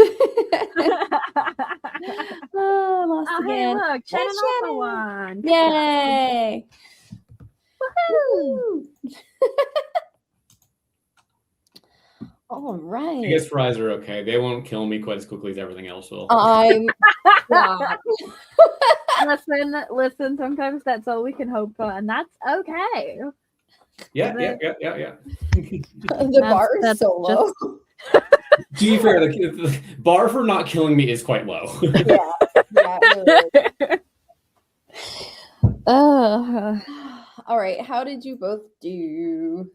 I'm almost done with my book, and I only cried twice, so that's a win. You know what? That is a win. That Sam being like at least Unless no the one goal is of the sad. author was to make you cry more, then it might have been a fail. No, I feel like Glenn knew exactly what they were doing with this book. So I highly recommend this to everyone. But be prepared is all I'm gonna say. I think I've generally heard good things, and like I like the title of it, and I'm just like, you know what? I'm intrigued. It's really good. Like, so the really super basic premise is that this is kind of like it's a fictional memoir type situation. It's told from the perspective of our main character Mawukwane, and he basically tells of this event that is foretold wherein two binary stars in a system are colliding and consequently wiping out the entire system. It's Cool. one massive metaphor for climate change and catastrophe is what it is. It broke me. Is what it did. I also want to just say that I love Sam saying, at least no one is sad, right out as Scylla was saying, I only cried twice. Listen, I'm sorry, Sam, that I've proved you wrong. This is what I get for picking books like that. So there. Oh my gosh, where is it? So most of my books are over there. One of the classes I just finished this past semester was literature and the Anthropocene, and it was like largely focused on climate change, like humans like existing in the Anthropocene. And we had like 7-8 books in this class that were just like, what if it was just existential the entire time? You had that's a great time, didn't interesting. you? Yeah, You're it's gonna have great. to drop those titles. I'm posting a video review basically about the class as a whole and all the books like tomorrow or Tuesday on my Instagram. Just to be like, hey, this is the class, these are the books, in case you want to like simulate the class for yourself. I would, in fact, like to do that. Yes. Yeah. I love stuff like this. I had a class recently on specifically. I don't even really remember how the class was called. It was just one entire blur of being at university twice a week for 6 hours and then retaining things or not. But it was essentially about like machines versus humans, kind of that deal. Okay. And so we read things where you were just over here like, okay, so like we predicted AI way before it happened. That's cool. That's fun. I'm going to have a breakdown over here now. Thank you. Fetal position. And afterwards, I also, for the first time, read And the Machine Stops by E.M. Forster, which, okay, cool. It's supposed to be the first dystopian sci-fi story of English language, like the first, period, point blank. Cool. And it's about this world where humans are only kept alive by being wired into a machine to the point where they don't even go outside anymore because the machine does everything for them. And you're like, okay. So this was written at the beginning of the 20th century. What if I just kill myself? It's giving the Matrix. Also, Damien, this is why we DNF. I'm gonna keep saying it, even though I know you don't like DNF. Yes. I'm encouraging Team DNF. Yes. No, the one of the classes I'm taking this coming semester, starting this week, is something about literature and artificiality. So we are reading Neuromancer by William Gibson. We also read that one. And we're reading, was it like Arrow of Time or something? But I can't remember who. And then Yellowface by R.F. Kuang. Ooh, nice. Yeah. That's cool. We're gonna, Peter, you and I, we're gonna have to have some literature class talks, is what we're gonna have. I my bachelor's in English literature, and I'm currently doing my master's in comparative literature. So Okay. I'm in my second master's. My first one was in film/media studies, which my undergraduate degree was in like film media production. And this master's is in English because I'm pivoting fields. Nice. We love education over here. We do. I kind of don't want to leave school. I just want to kind of be in classes forever. So real. Oh, if I could, I would. I keep looking at all of the courses I could take, and I'm over here like, so a PhD. I already dropped out of a PhD. But what if? Yes. Congrats to Hell for starting Masters tomorrow. Yes, very much congratulations. Have fun with that, Howell. You're gonna do great. The comment was about the food race. Got it. That's At fair. least no food was sad. That is true. Oh, I didn't even pay attention to see if they were sad this time. We still have 30 pages. I think it was mainly people celebrating and everyone else being like, okay, well, Yeah. all right. That happened. Wait, did that mean there was Sam, was that a 70-page chapter? Damn. Maybe. That is a long chapter. It's a very long chapter. How does he give me this book? I don't like long chapters. You know, that I don't even know how that trigger would be phrased, but I can understand it. I can understand it. Wow, so I'm reading classics. I mean, I also read actively classics. decided to not take the classics class last semester. It was like a Renaissance literature class, and I'm like, you know what? I'm not doing that. Listen, Damien. I read poems from the 16th and 17th century, and I tried to decipher female manuscripts from that same time period in a class where we then tried to reconstruct said manuscripts with quill and ink. So that's how my bachelor's was going. No. It was great. It was so much fun. Howell's doing law conversion. Good luck with that. But Question mark? Also, I didn't get the hype. Not both of the humanities being over here like, okay, sure. I'm proud of you. That Secret History was alright, but we were both just kind of a ripoff. I like if we were villains. It's fun. It's just pretentious Shakespeare nerds being together in one room and then horrible things happen. It's great. I'm gonna pass on that. I'm so sorry. Howell, feel free to message me if you need a shoulder to cry on. We will not understand anything you're crying about, but we will be the shoulder. That's, you know. I'll listen. I won't understand, but I'll listen. Sure.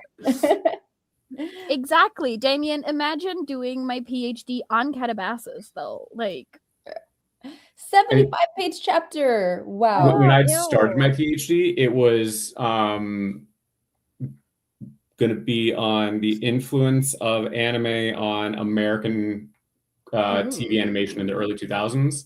And so I was talking about Avatar: The Last Airbender and the Boondocks. Nice. Hell yeah. That's awesome. That is real. Verge, I'm too anxious for this life. Yep, that's a mood. Yeah. Where do I do? Honestly, like at this point, I kind of encourage people to not get PhDs. Read to Damien's last one. Today I've read nearly a quarter of my book. Yes, nice. This one? This one? But I mean, I understand that, but Shakespeare, by definition, belongs to the classics. So. Without Shakespeare, we wouldn't have a whole lot of the literature we have right now. So, you know, but I get it. He is his own part of the classics, that's for sure. Going from fine art to law is such a jump. That is... I commend you. Godspeed, Howell. And Godspeed. honestly, props to you. I love when masters are like on super niche things. Like my first masters was on the TV show Firefly. As it should That's be. awesome. I mean, why the hell are we doing a master's? Right? Why the hell are we doing a master's if we can't, hyper fixate on that one fucking tiny thing that we wanted to talk about this entire goddamn time? Yeah. Right? Actually, no, Steph, you're gonna love this. My supervisor, like in our first meeting last semester, they suggested to me that like if you want, you can talk about like I don't know if you've heard of this series or anything, but like you could talk about The Wayfarers by Becky Chambers. And like my favorite series, genuinely my favorite series. I love Becky Chambers so much. Yeah. And then like in our last meeting right before the end of break, I was like, you know what? I'm thinking of getting a tattoo soon, and it's gonna be a Becky Chambers quote like right here. And they're like, Hell do yeah. it, absolutely do it. Do it. You know what? I can just imagine you being in her office and just sitting up No, it's a they. ramrod It's a they. straight. My supervisor is a they them. Okay, I imagine in their office, like Yeah. sitting up ramrod straight the second You're just Becky like, Chambers huh? is mentioned. Like, But okay, actually- all right. No, I love my supervisor. They are lovely and wonderful, and Love that. like they did a they published a book like I think 2 years ago called The Winter Night, which was a neurodivergent autistic retelling of The Green Knight, Arthurian legend, I think. Amazing. Okay. Yeah. Like they love everything. They're super nerdy. They're wonderful. I love them so I love much. that. Also, I read Salem's Lot and I don't remember a chapter being over 100 pages, but I believe you. I really do. It's Stephen King. I will believe just about anything when it comes to page count. I'm so serious. I will give him that though. Whenever he has long chapters, he usually has some breaks that you can easily make in between. Yeah. He usually goes for a long chapter, but interspersed by like POV or something. Yeah. So you know what? Yes. Yes, Damien. Yes. Yes to Damien. Rouge, I don't know what level 7 is. Is that part of the British schooling system levels? I believe assume so. Okay. Every single time I try to talk to Steph about school, I miserably fail at trying to understand the American school system. It's okay. It goes both ways. I think the American system is pretty simple. You just have like you have kindergarten and then you have grades 1 through 12 and then college. Yeah, but like they're called different things, and then I don't know what goddamn age people are supposed to be in when they're in those That's fair. sections. There's a lot of extra names for all of them. I mean, I'm over fair. here like, what the fuck is a senior? I don't know. I am not American enough for this. The internet has not yet fucked me up like that. I was trying to explain how much my medication cost to one of my Canadian roommates, and he's just like, bro, I'm way too Canadian for this shit. Yeah. Yes. Yeah. Yes. Every single time that happens. Every single time I tell Steph how much I pay for my insurance, she starts crying, which understandable. But like I'm like so jealous. I pay like on a student, because we have different levels here in Germany, and I am a student, so I pay less than like a full-fledged adult who actually has a job. And I pay roughly 150 euros per month for my insurance, which covers a good amount of things, excluding my glasses, but that's a whole other thing that I can fight about every day. It's also really funny because at some point we used to have a system in Germany where they would stop covering your glasses after you turned 18. Like my brother in Christ, I have a minus 12.5 in one of my eyes. That's not going to go away just because I turned 18. Mhm. That's the dumbest thing to stop covering 18. It's like, I know. bro, like if anything, my eyes are just gonna get worse. This is not a thing that's gonna Right. improve with age. It's so fucking stupid. You're just over here like, brother, I still can't see. You want to take away my glasses? I'm going to run into the next pole. I don't have depth perception. You know, I will say, I mean, we do use the grades. We do say like 9th grade, 10th grade, but then also it's very common to use the names. I don't know why. Whose idea was it to use the names? I have I mean, no idea. it makes sense, I think, in uni because then it like delineates like which like level within uni you're in. But for regular grade school, And like, I mean, we have the name thing in uni too, right? Like bachelor's, master's, and PhD. That's like, at this point, that's a pretty much universal thing. There's only a couple of like courses that are not covered under that. That's like country to country basis, but like majority wise, this is an international system at this point. So that's fine. But yeah, what the fuck is a sophomore? I mean, you're not wrong, Damien. Different. It's different. English, it's different. England, it's different. Yep. I mean, yeah.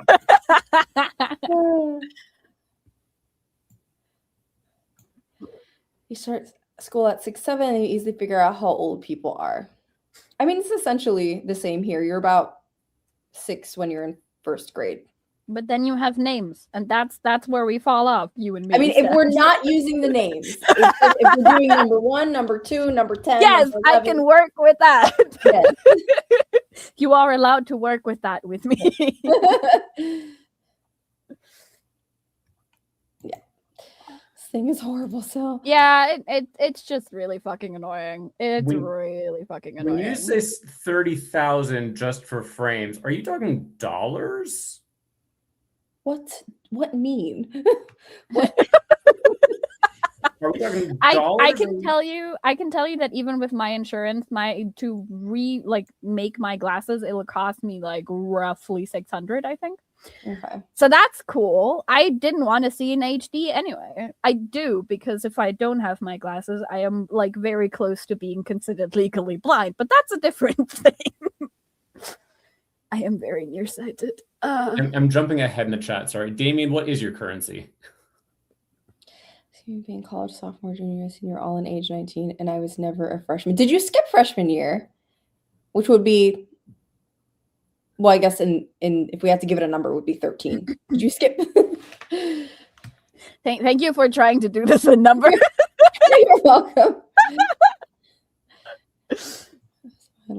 For 40K, never look back. Wait, which currency? Yeah. You know what? It's really fair to do LASIK when it's only like 10K more than your frame. I've considered doing LASIK, but I also like the way I look in glasses. Hell yeah. Which is a very silly thing. No, I support you in this, Peter. I support you in this. $40 billion. Listen, I think the American healthcare system is fucked up enough that 30K sounded reasonable to 2 people in this chat. There we go. Okay. I What don't know what country that is, but I'm assuming is it Ukrainian? Do you know convergence? No. How do you say that when you converting rate? There we go. That's it. Yeah, at the moment, conversion's working in my favor because I have American money going into a Canadian school. Hell yeah. Now, I don't know how much longer that will last. Isn't that always the question? Let's see. I'm reading during the next sprint. I'm done doing schoolwork because it's making. Hell yeah. Yeah. I'm still You deserve reading. a break. Yeah. What are you reading? I'm reading Rue by Kim Thuy. Ooh, hello. I like the cover. It's so minimalistic. I actually sent 2 different covers of this book to Steph yesterday. I'm like, which one do I want? And Steph and my other friend who I sent it to both picked the other cover, but then this one was $3 cheaper. So I was like, never mind. I'm going with this one. Yeah. Valid. So real. Okay. That's making more sense. That's crazy. Just running people. I'm Oh, sorry. no, we don't want that. No, we don't. Not looking good these days. So basically 710 USD. Thank you, Sam, for doing the conversion. Someone in this chat to rely upon because Stella, it ain't I'm us. looking on our buddy read. I'm here though. I'm like, wait. You can see that's the end. Hell yeah! Look I'm at like you the making last progress. quarter. You want to see the second how it looks in my Illumicrate edition? Oh my god! Don't. Why are we falling? Hello. Excuse me. Look at her. So pretty. And you know, I really love that this looks like a VHS tape. I love that. That is so cool. So good. And also, and then this is like the naked hardcover. Gorgeous. I need to get And more then we have fancy editions of books. A lot of blood. I love blood. Same. Scylla wants to know if you can skip grades in Germany. Technically yes, but you have to be like evaluated by I think like at least 3 to 4 teachers, and all of them have to like simultaneously agree like, yeah, this is worth it. So not a lot of people pursue it because it's actually a lot of extra work. That seems very German. But technically you can. No one tells you to do it. to the children in the chat, do you know what a VHS tape is? I know what a VHS platform Like, is. really? Yeah, basically that. Yeah. It's this thing of like, technically it is possible, but it is never suggested as the first intermediate solution to anything. Which I personally think is fair because, you can miss a whole lot when you skip a grade, or you can be super overwhelmed in the next one. So Depends, yeah. Yes, I do know what a VHS is. Okay. hell yeah. Yes. Okay. Cool. So what should we do for our next sprint theme? What are the options? Do we want people? Do we want animals? Do we want other? Absolutely not people. Yes, I agree with that. Okay. 'Cause I don't like humans. That is so fair. I have emojis. I have robots. Oh, Sorry, we look have- at Katie's comment. you know what? We have elephants. I mean, technically, there were 2 elephants in the chaos round for the first one. Technically, yes. Do we have anything sea animal shaped? Do we have I like otters? We don't No. have otters. Aww. We Do we have. have beavers? I have hedgehogs, Aww. ladybugs, farm animals, elephants, butterflies, dogs, cats, penguins, sea animals. I have mermaids, crabs, fish, dolphin, sharks. Oh, they're right. It's what they Okay, Yeah. I guess we can do the elephants. I'll make them rainbow. Okay. defeated by the logic of And then I country can do elephants. crabs. I feel like the bunnies scare everybody every time, Rouge. Bunnies are so terrifying. In all fairness, some of these animals are definitely not what they should be. So there is that.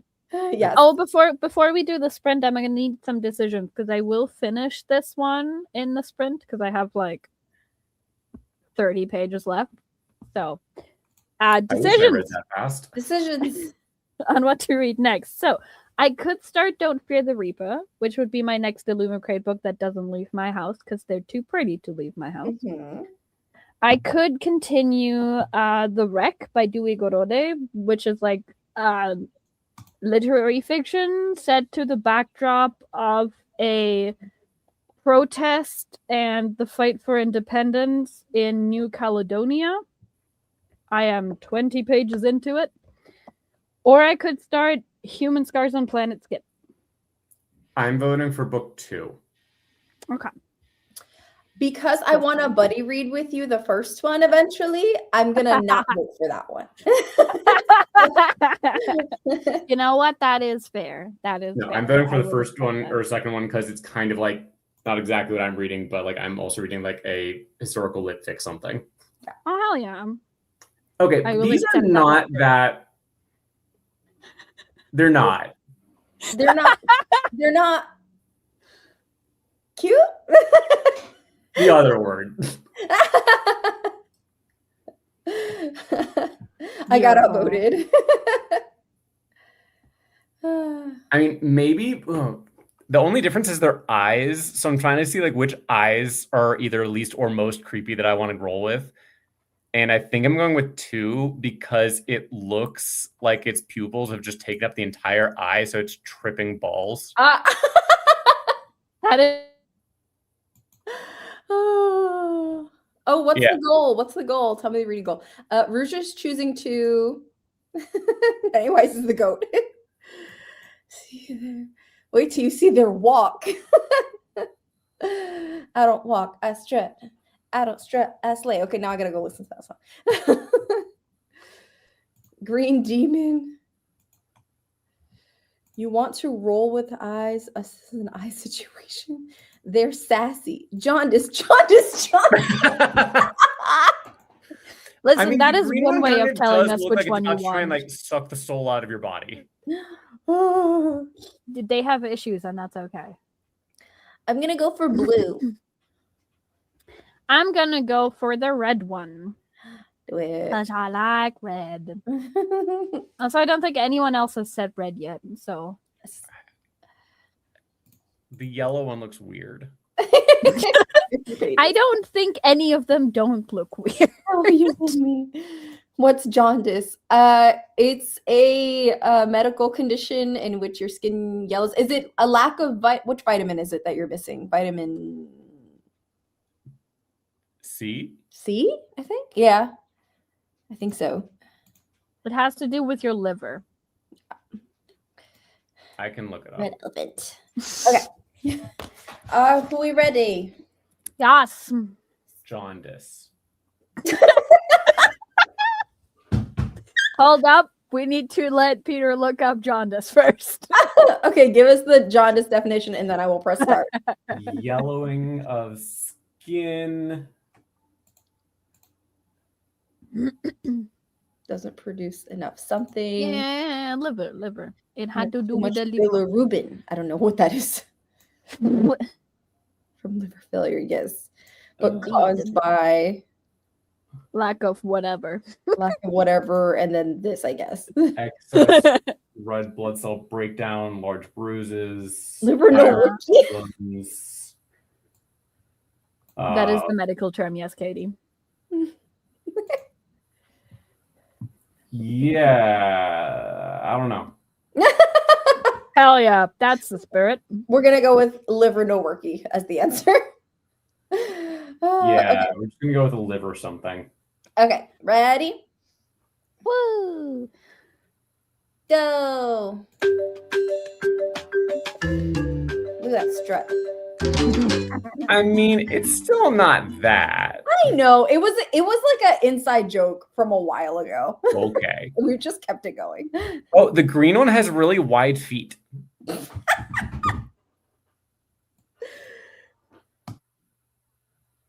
Okay.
Yes, I finally got one. Hell yeah. I'll take that. We love winning with the one who is most definitely high on something, potentially illegal substances. Steph, the drug you won. Wow. Hello, welcome back. Hello. Did you enjoy reading your book? I did. It's getting wild. Yeah, I know. I I just got to a reveal. I thought you were about to say what it was, and I was like, well, I've not read this book. No. And I'm trying not to say. I'm trying to say in a way that Scylla will understand what I'm talking about without. We are communicating. The one brain Okay. cell. Let's go. Yeah.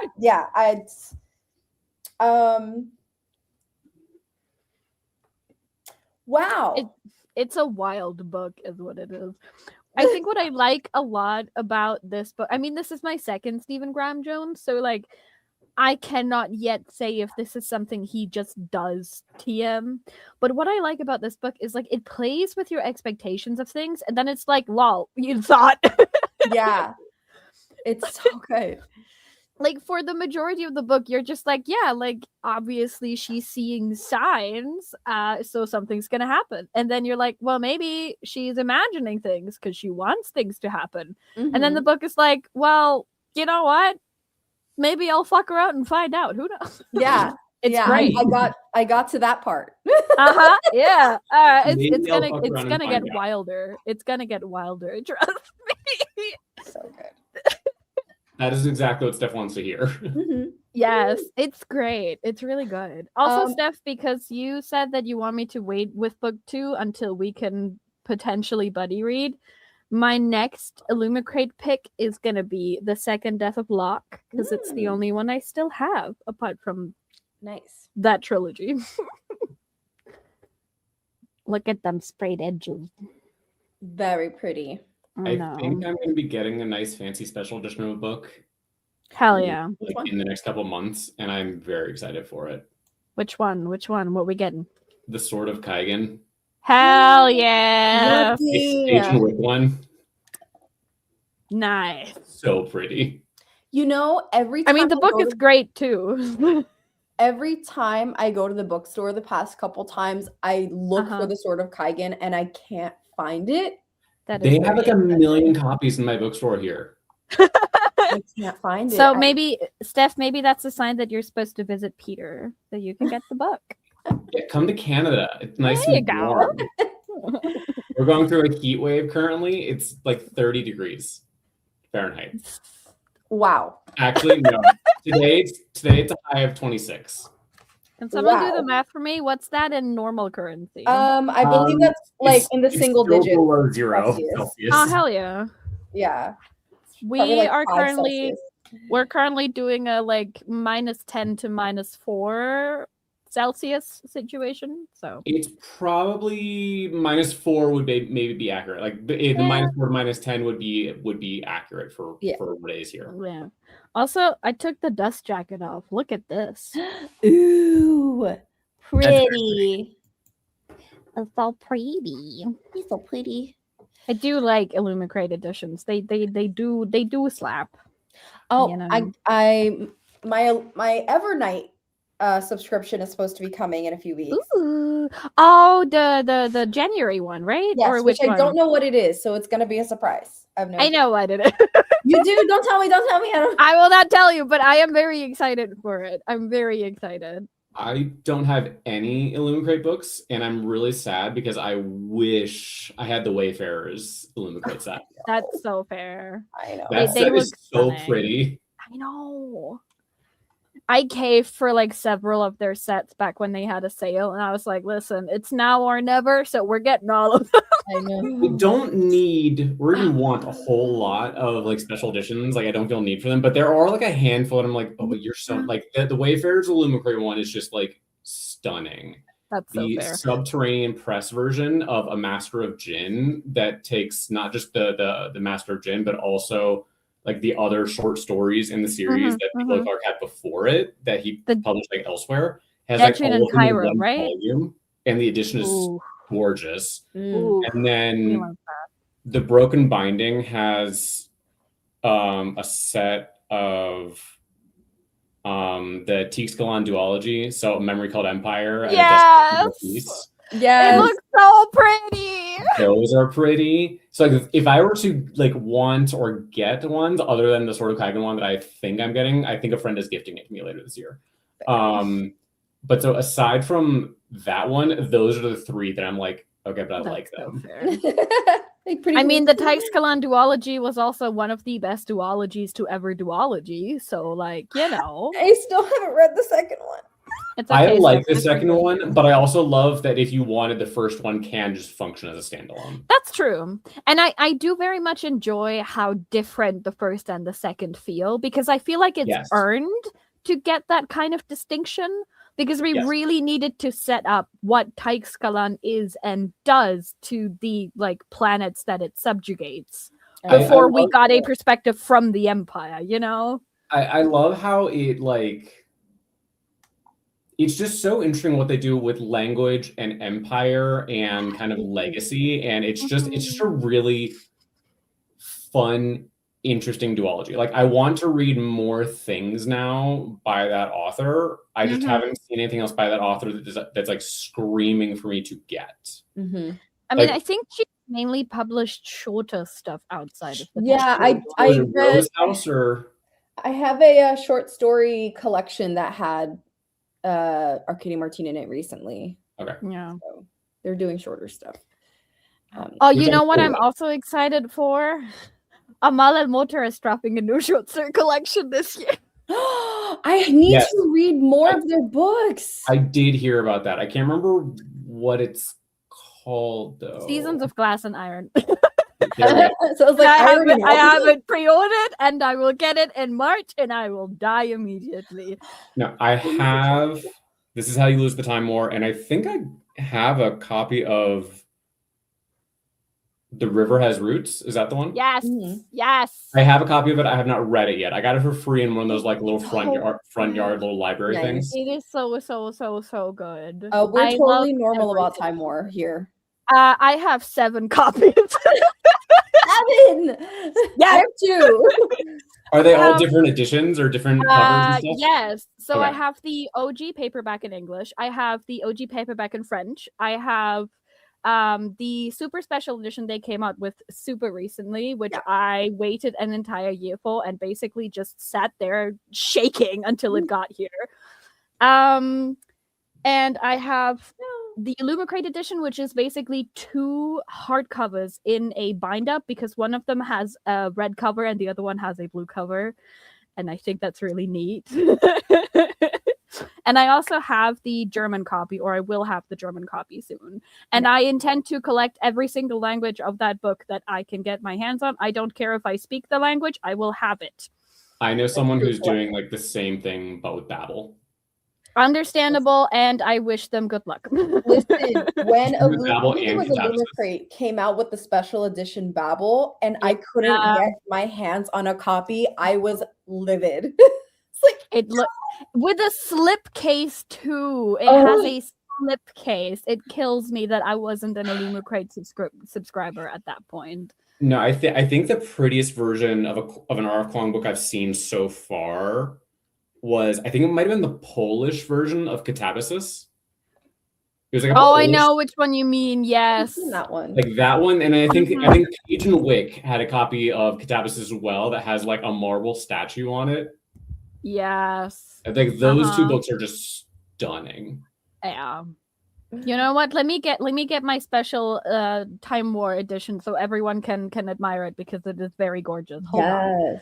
Also, yes, Katie, I like it like just a tiny bit, you know, like it's really, really subtle. You wouldn't notice if you stared directly at it. You wouldn't notice if you stared into her eyeballs. Yeah, no, like there's nothing here that says that I like Time War. No, nah. Double covers. What does that mean? What do you mean by double covers? Is it like front back, or different things on like the dust jacket and underneath the dust jacket, or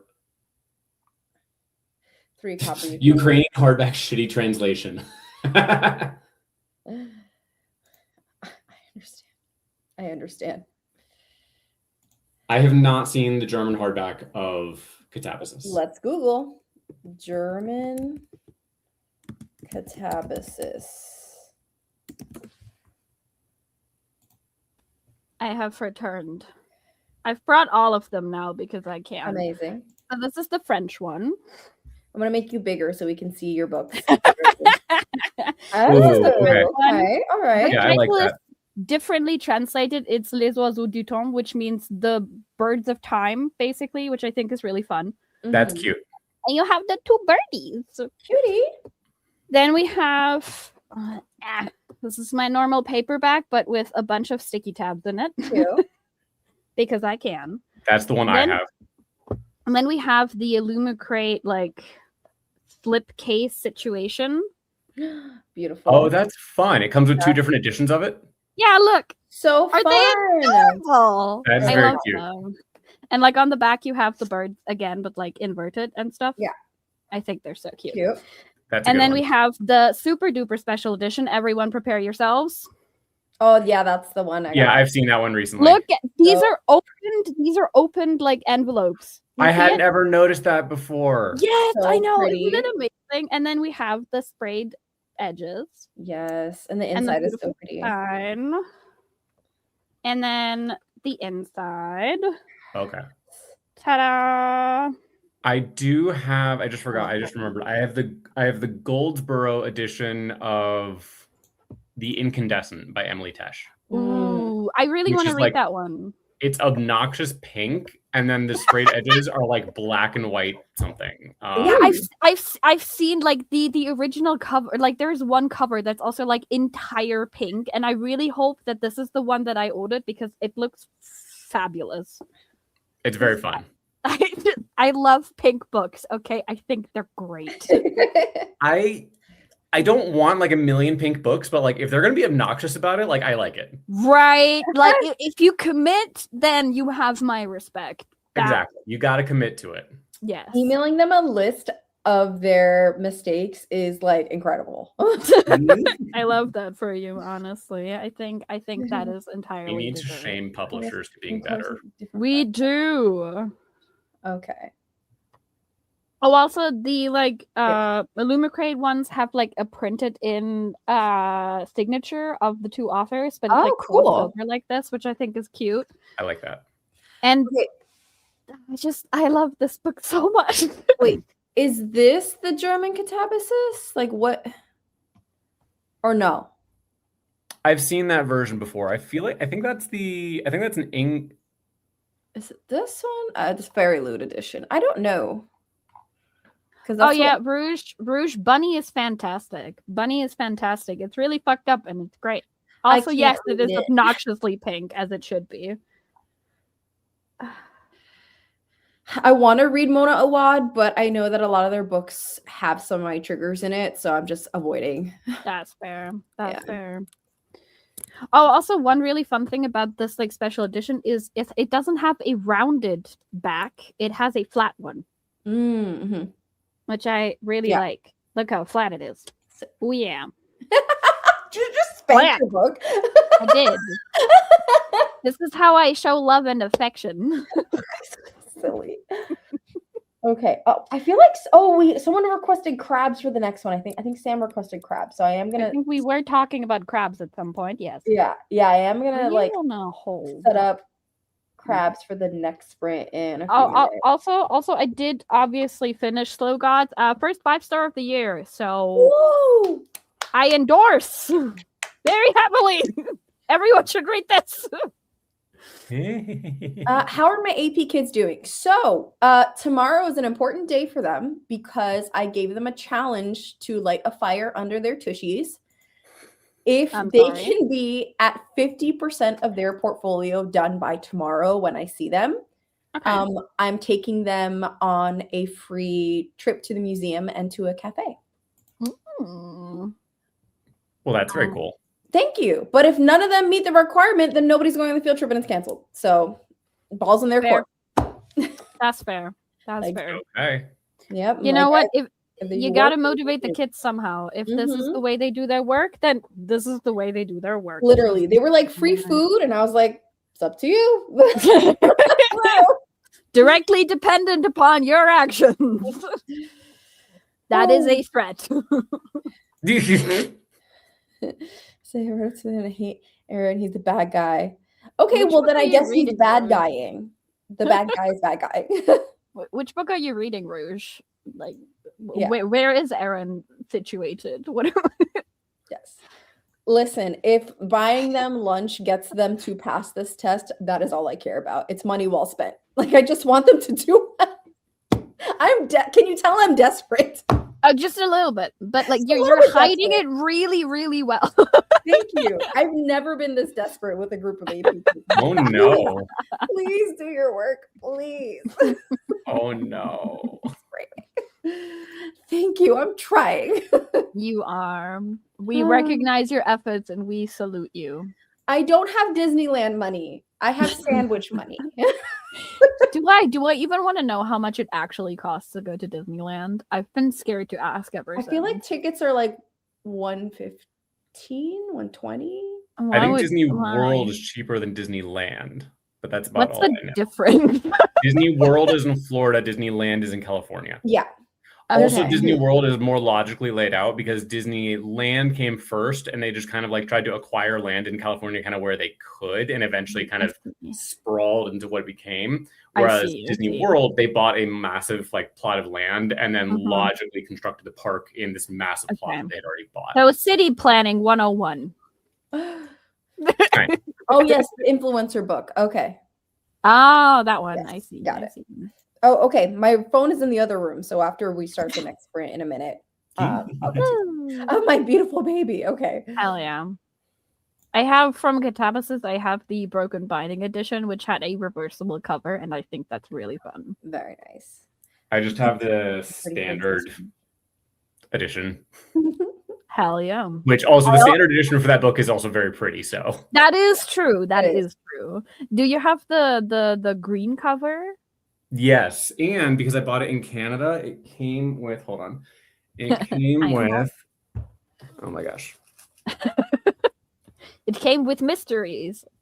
It came with a sticker. Not the dust off. Cute. Ooh. It came with a sticker and a pin. Ooh. Okay, that's cool. That's Does it say linguistic magic? I love that. It does. Linguistic magic catabasis at the bottom. Amazing. Hell yeah.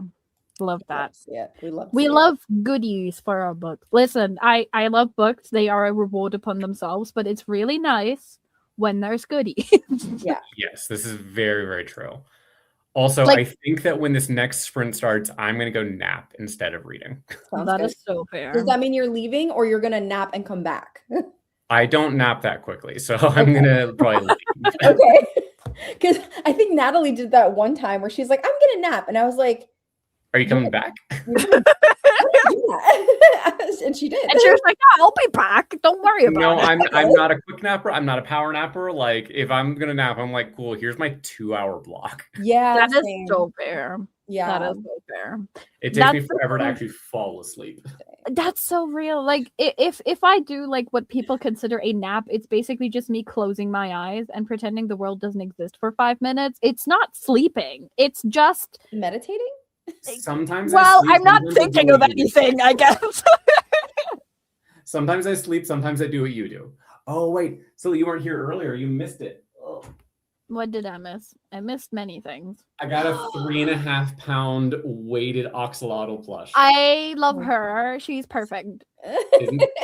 She's 3.5 pounds. So I love cute. her. That's So I'm your gonna go child. nap, and she's gonna sleep on my chest across my Amazing. shoulder. Hell yeah. Amazing. We love that. Also, I Yes. love the colors. Mwah. The books are standalone, so you can read whichever. I personally prefer Babel. That's just me. Babel and Catabasis are fighting very hard for which one is my favorite because Babel is a masterpiece, but Catabasis gets me. Listen, this was so funny. Peter, we read Catabasis with Steph, right? And everyone in the chat was just like, I don't like Alice. She really sucks. And I read like 2 pages of her, and I was like, I will defend this woman with my life. I love her. Is she a bitch? Yes, but she's mine. So everyone back off. Is she? Yes, but she's my bitch. Exactly. Like, I saw her and I was like, no. I get her and she gets me. Like, mine. Me, Give mine. her to me. I will love her and she will be all right.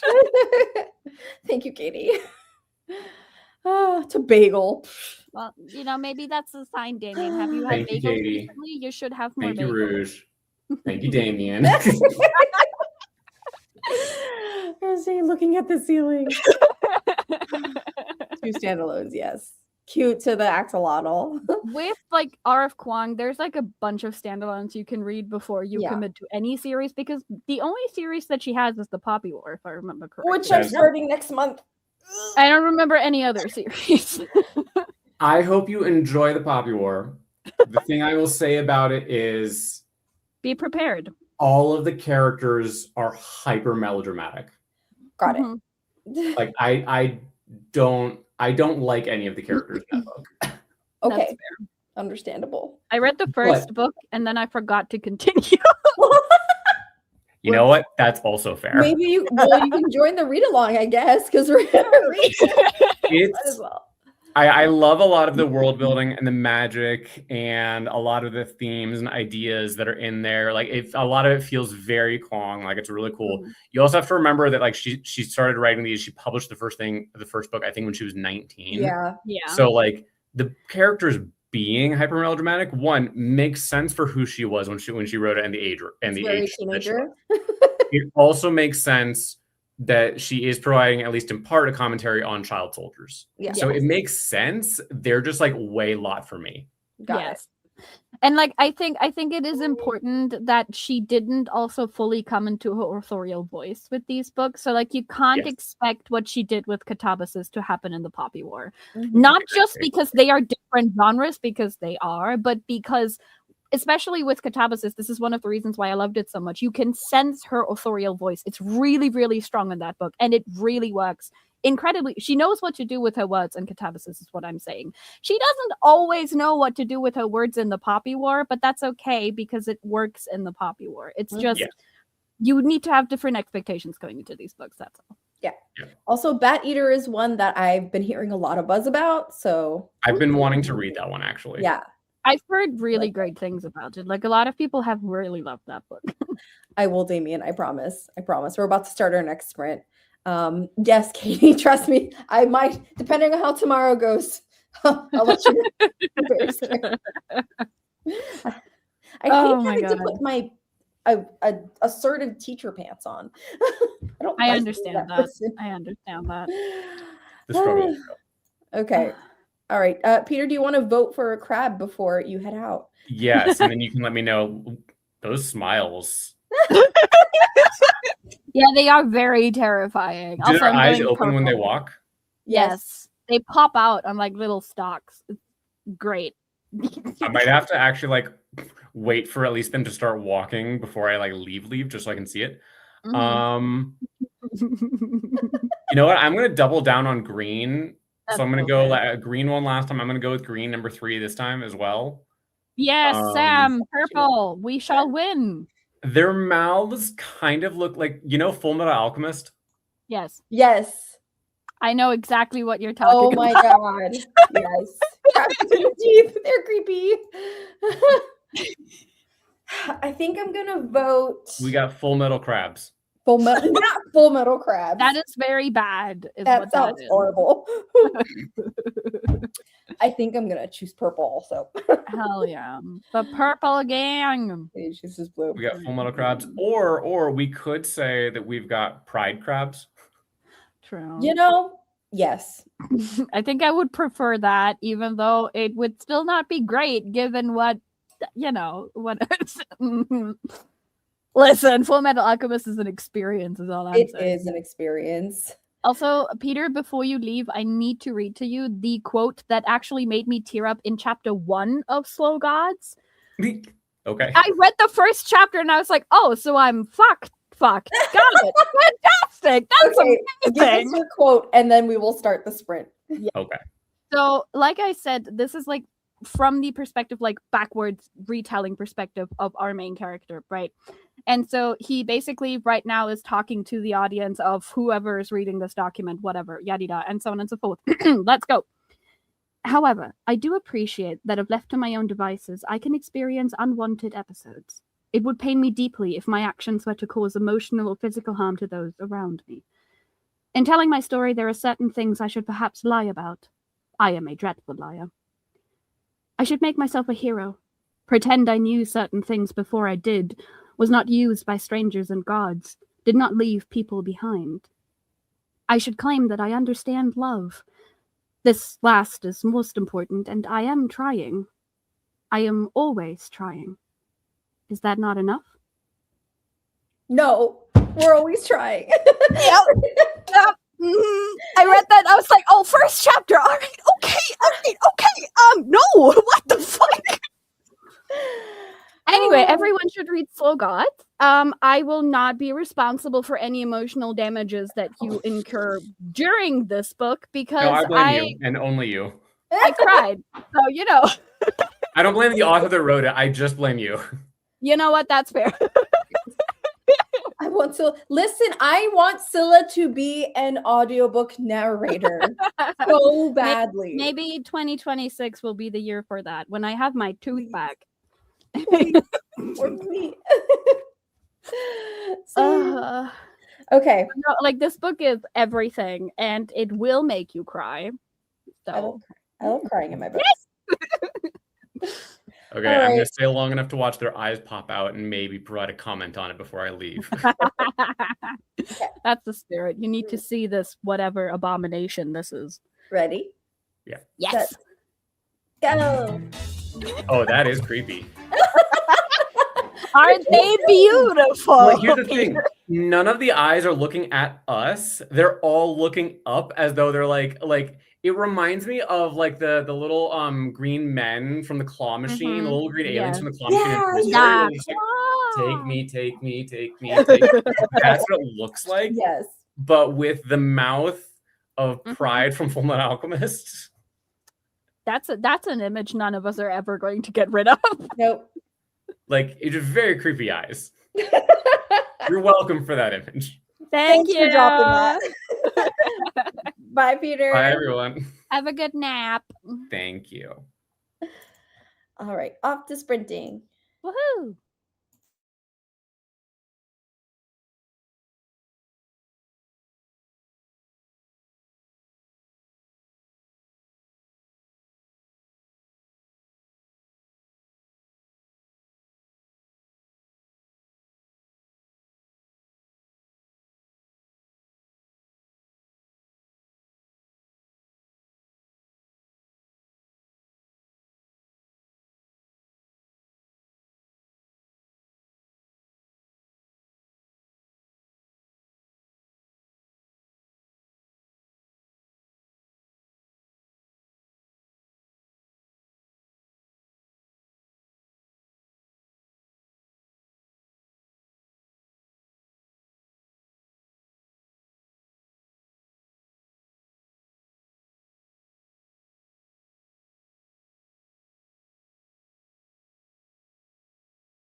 10 seconds.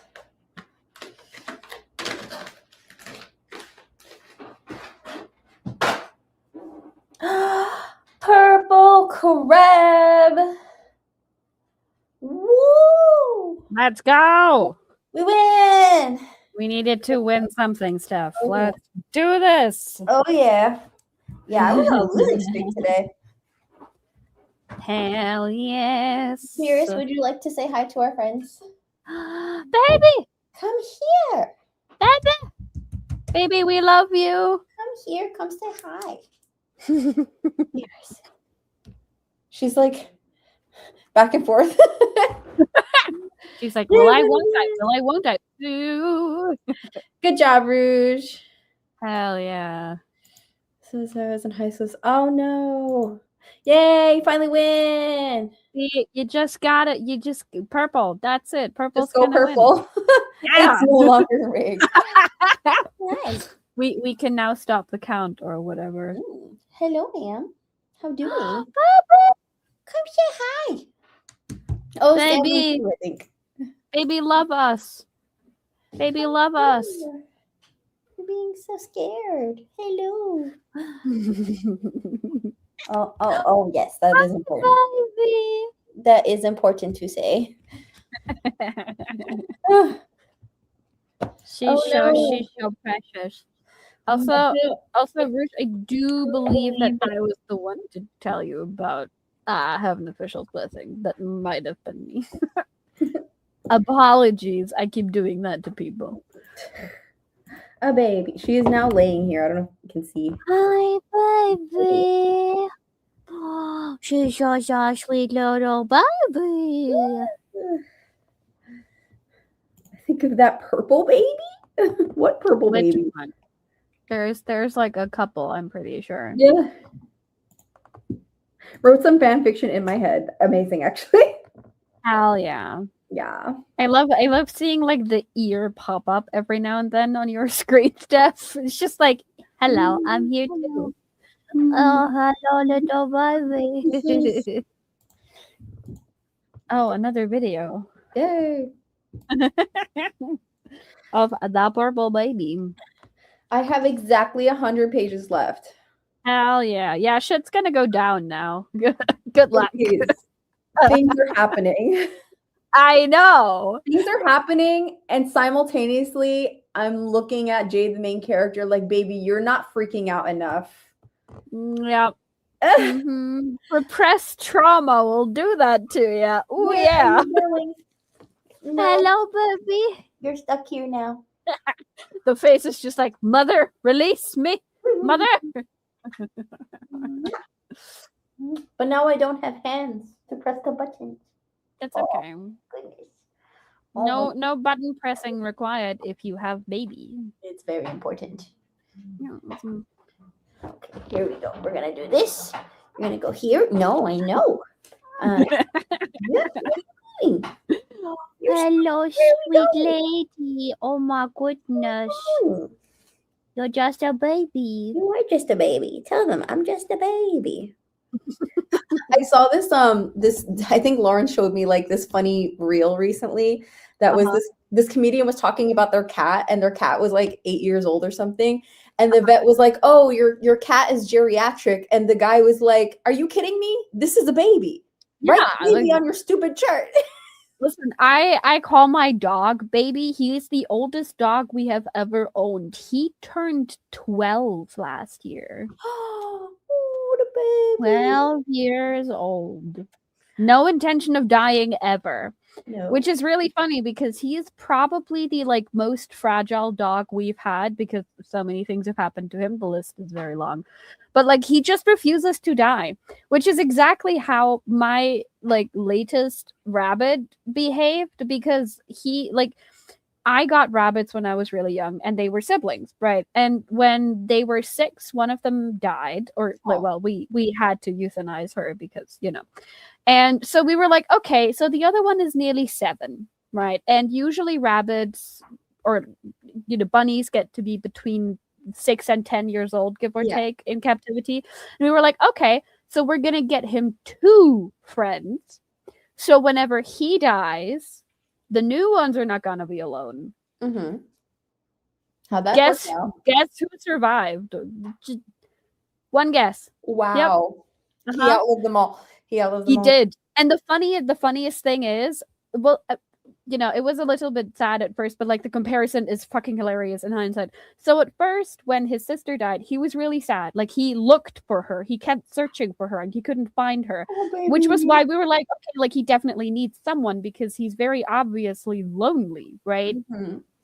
So we got him these other two, and one of them was super active and kept running at him when he was a very old man and he really didn't want to do anything anymore. And when both of them had passed away, he was just like, oh fuck, thank God, some peace and quiet. Oh my This goodness. man did not care. Like we looked at him and he was sitting around, he was chilling, he was munching on his grass. He was like, nah, this is serenity. This is nice. That is hilarious. It was also really funny because he used to be the most skittish one of all of them. And so whenever we brought food into the cage, he would run away. He was the only one who did that because the others, they either sat there or they came forward. They were like, oh yeah, food, nice, give. And he ran away every single time up until he got to like 10 or something. After which he just sat there and you could see in his tiny little noggin the calibrated question of how much energy am I gonna use if I run away now, and is it worth it? No. So he started growling. Rabbits can growl in case Rabbits you can didn't. growl? Yes, they can. They don't do it a lot. They usually only do it when they get super territorial. He started growling at us to basically get us to like leave the food and then piss off because That he is was like, so I funny. am nervous and I'm kind of scared of people being close to me ish, but like I'm too fucking old to run away, so you're gonna leave. That is so funny. You know what? Fair. He is also the only pet we have ever owned that died of natural causes. Oh, He got 13 years old, and then it was summer, it was too hot, and he died of a heat stroke 2 minutes in. That was it. The only animal we've had that died of natural causes. Every other one we've had to euthanize because things happen with animals. Oh, yeah. Not this one. Not this one. He was just like, it is my time right now. Fuck off. I will leave now. Goodbye. Good for him. I'm sorry, y'all. I cannot press the button to put the chat on the screen. Maybe. Yes, Damien, the refusing to die was in fact a mood. The absolute mood. He just doesn't want to. This is the longest she's ever I think she likes the rocking. The rocking and the baby hold, yeah. Yeah. She looks like she's on another plane of existence right now, to be honest with you. Also, Katie, she, her is fine. We're trying out they, them at some other point, but so far it's she, her. You're being so good. You're so You're pretty. being so good. She is my chunkiest baby. She was on a diet last year because I took her to the vet and they said, "Oh Lord, she coming." She was. They said 17 everything is shaking around here. Yes, and it's funny because it's like, so we have okay, all right, you've had enough. All right. She's like, She was like, what? We were like, because we regulate, like we measure how much food we give them. And so we couldn't figure out how she was getting so big because the other ones are not that big. They're all regular weight. Anytime they wouldn't finish their food, she goes, "Oh, look, seconds." Amazing. Cleanup duty. Important duty, part yes. of the ecosystem. Except for the ecosystem that does the cleanup.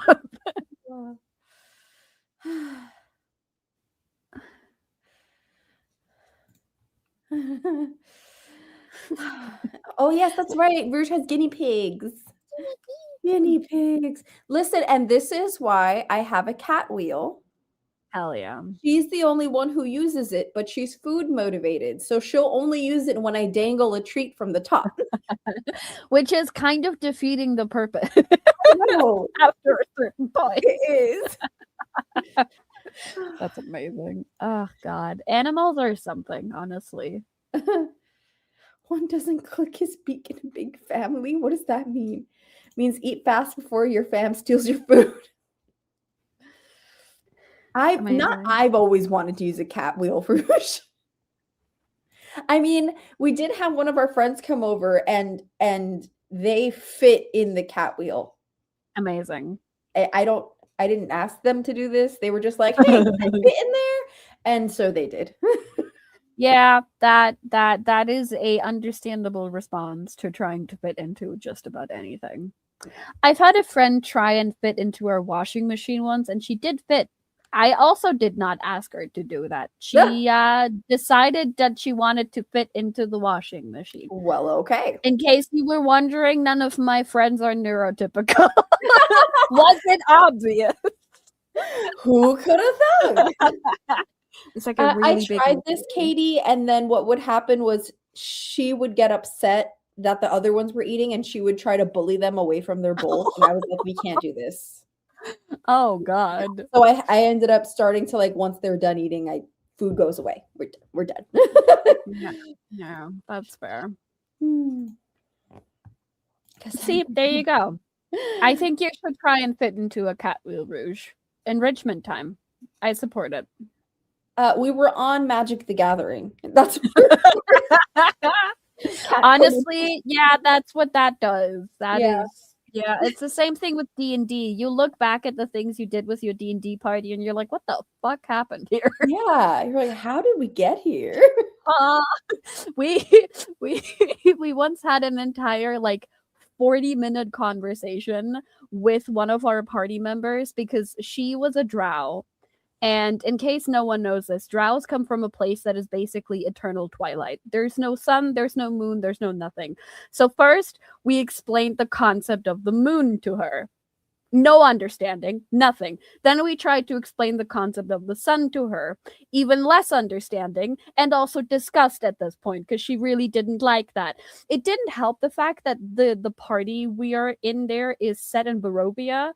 And for anyone who doesn't know either, Barovia is part of the Curse of Strahd campaign, and it's like a side pocket dimension that is consistently gloomy as fuck. It's great. It's a lot of emotional trauma aside, we're having a lot of fun there. Anyway, so point is there's not really any sun there, right? It's a whole thing. And so we had a really hard time trying to explain the sun to her because it wasn't present anywhere. And for someone who'd never heard about celestial bodies, that doesn't work. So we tried to explain the sun. That didn't work. Me, the cleric, tried to make like a little bit of light in my hand and held it out to her. And I was like, that's kind of what the sun is like. And she was like, I don't like it. And I was like, fair enough. You know what? Fair enough. You got your point across, though. It's fine that you don't like it. Yeah, it kind of worked. And then at some point, we accidentally got the conversation because like we were talking about suns and moons and so on and so forth. So we also talked about moon cycles, right? Months.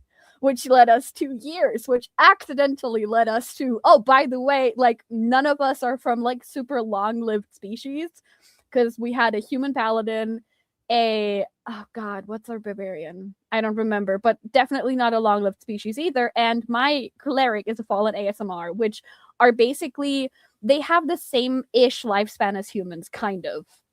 They can live longer, I think, but they're mainly like they get into their like maybe 200th year and then they croak, right? Okay. Drows are immortal. So that was really bad because we had just kind of gotten to be her friends, and then all of a sudden we hit her with the, by the way, everyone dies eventually, and she was like, what the fuck does that mean? Hold on. How old are you guys? And we were like, so like the oldest of us, which is my cleric, is like 25. And she was like, okay, you are children.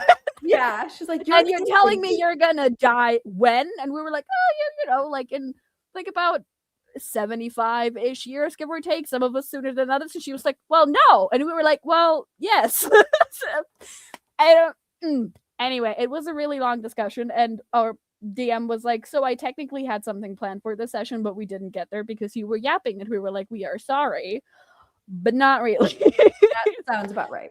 We avoided a really big fight. And also seeing Strahd again, which is great because we hate that motherfucker. D&D is so fun. D&D is so fun. Yes. How doomed are you? See, I would say you're not really doomed. I would, and I'm not saying this because Larry is my partner, because as my partner, I will actually throw him under the bus. And feel no remorse. That's what it should be like. Yeah. So, but I do say he is a very good teacher. Oh. So, yes. I think the problem is more so how much time of your life is this going to consume, Howl? And I think the answer to that is prepare to never emerge. Yeah. Prepare to be too cardboard. Yeah, that's just, yeah. Listen, the funniest thing, Rouge, is the fact that at some point with another party, we did something that wasn't even necessarily intended to take a long time. Because like with role play, you know, it happens and usually it's great. And the DM usually also has a lot of fun behind the scenes, right? In one of our sessions, we came across a bridge that was spanning a chasm. The bridge was made of wood, and as our DM told us multiple times, looking rather sturdy. And we spent, I shit you not, 30 minutes trying to cross this bridge because for some ungodly reason, wooden bridge and chasm translated to, okay, so the bridge is going to break down while we're on top of it. Didn't matter how many times our DM was like, so the bridge is looking really good. Like, it's on. And we were all like, yeah, but like, get on the bridge. No, we were just like, listen, like, okay, but like, if hold on, how long is the bridge? Okay, so if I use my dash action, I can get. So we were trying to mathematically solve the problem of a bridge existing that was supposed to carry us from point A to point B, yes. Which has now spawned the incredible joke of bridges our party is not going to cross this one. Said example. Listen, correct. Also correct. That's fair. That is you know fair. What? Yes. You can take the anger that you feel in your law courses out in magic, and it's great.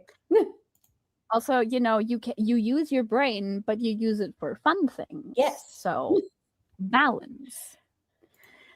The side quest thing is real, unfortunately. Listen, the really funny thing is that in that one campaign where we in fact did not cross the bridge when we came to it, my character is the one who keeps most of us from doing side quests because they would actually rather not be on the first quest to begin with. Every time someone approaches our party and is like, oh my god, can you help? They just flat out go, no, have a great day, goodbye. What if no? My entire part, like, there's some people in the party who are like, oh my god, yes, gosh, of course we're gonna help. But my character's just like, we are not gonna do shit. Why are you volunteering me for this? Right. I did not agree. We didn't have a group meeting. And if we did have a group meeting, I would still not agree. What the fuck? It's amazing.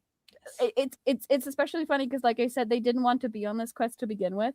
And now that they're on the quest, they're over here like, okay, so like we're going from point A, we're going to point B, we're going to point C. We're going to do this, and we're going to do it right, and we're going to do it immediately, because otherwise y'all are going to wander off in whatever direction you want to, and I'm not about to do that. Yep. No. Yep. Yeah, I don't have time for a campaign, but one shots are where it's at for me. So Katie, what I recommend is looking up complete modules. Like, there's complete campaigns made for, well, you know, different stages of where you're at. Like, don't start with Curse of Strahd, maybe. Because number one, if you do, your DM is going to have to do a lot of things different. It's racist is what it is. Okay. There's like a lot of things that are kind of racist in that story. Okay. But like, has a history of that. It does. But like, don't start with Curse of Strahd or something like this, because it often also requires your players to have like a little bit of knowledge of what the fuck they're doing, because otherwise they're just dead. Like that. Listen, we were very close to TPK at one point, which is total party kill. Really close, and we are currently level 6, I want to say. So don't do that. But there's a lot of modules that start a lot easier. Like there's a lot of campaigns like connected to the Feywild or to a carnival or something like that. A lot of them are more RP, so roleplay based, than they are fighting based, and that's often like easier to get into for new players than it is when you have to do all the fighting and all the wait, what does my action do? Wait, fuck, what does my reaction do? What is a reaction? So, you know. I love that it was auto-corrected to syllabus, by the way. I am the syllabus. You can Play also it do that. Before you become a DM, play it. Also, if you want to, Katie, they're not necessarily all D&D based. They are TTRPG, so tabletop RPG based. But I have a couple of like original stories that people sold. I got them in a bundle on itch.io at some point. If you want to, I can drop like some of their descriptions into a chat somewhere, maybe on Discord or something, and you can look at them and decide if you want to try some of them, because some of them sound really fucking cool. And one of them is about a bunch of wizards that meet in a tower and then someone dies, and you have to figure out who killed said wizard and who was responsible for it. And the really fun thing is that the entire one-shot has a time limit in it. Because if you go above the time limit, then the pyro wizards get nervous and they just blow up the entire thing. Ooh, this is fun. It's fun. I think it's fun. Hell yeah. It's so fun. I mean, I think you would be a good DM too, Katie, so don't get me wrong. So just be careful of being the forever DM. Yeah. My students keep asking me to play D&D at school, and I'm like, guys, I only have 60 minutes for this club. I don't have enough time. The 60 minutes are probably going to be enough to tell people that they need to make characters. Yeah. I think I'm gonna go to a bar and sleep with how bar I did. But then the next, spicy. All right, Rouge, let's drop the rest of it. I'm too much of a demo to play D&D. It's a lot of fun. You should play a barbarian. You just hit things with sword. You say, I would like to rage now, and then you get extra hit points. That's it. That's what you do. It's Wait, were you sleeping Damn, with them doing that? Were you framed? Like, what? We got listen. Did you find out who murdered her though, Rouge? Or was there after she left the bed? Any details? Where did the murdering occur? It was heartbroken. I mean, that's fair. I too would probably be a little bit fucked up if the person I went to bed with turned out murdered the next day.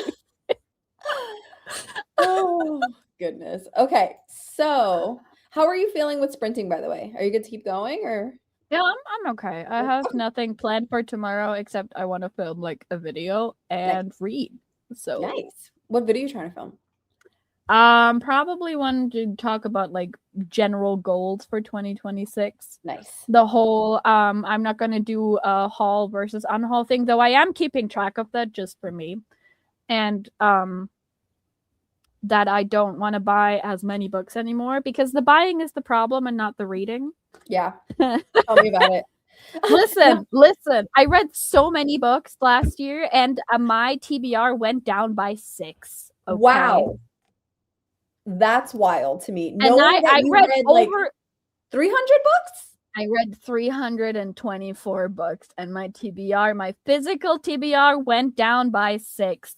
So we know what the problem is. You have a problem. Yes, it's buying books. Also, my character is heartbroken. Who cares? Did you solve the murder? Now listen. We have priorities, okay? Priorities. Well, I don't want to be banned, Damien. Excuse me. The rest. That's what I was wondering. Were you my God. Right. Hell yeah. When at rock, paper, scissors, stop.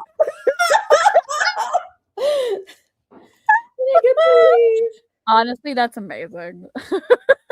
That's amazing. I mean, then you use Misty Step. Yeah, that makes perfect sense. I love that. I love that for you. Whatever the opposite of banning is what Scylla is. Damien, would you like me to give you a second reason as to why Steph should ban me? I have read 6 books this year. It's the 4th. Yeah. How? Well, technically, two of them were like carryovers from the last year. That makes sense. The other 4 were not.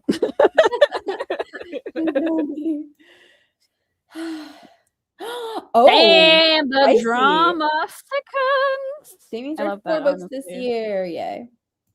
Love to see the 2 of you. I could never. I astounding the both of you are.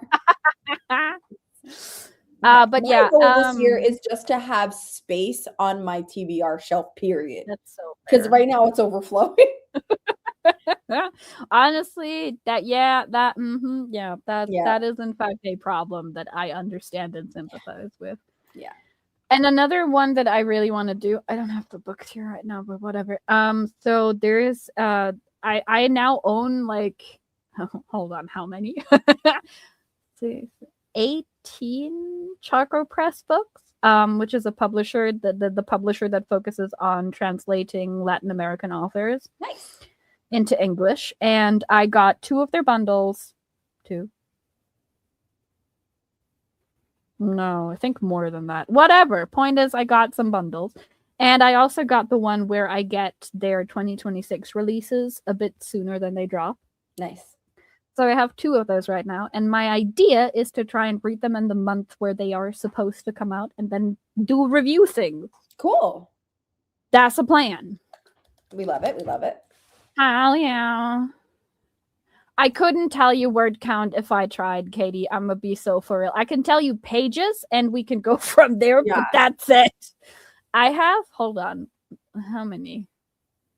1,115 pages and almost 15 hours of audiobook, which I exclusively listened to playing Power Wash Simulator.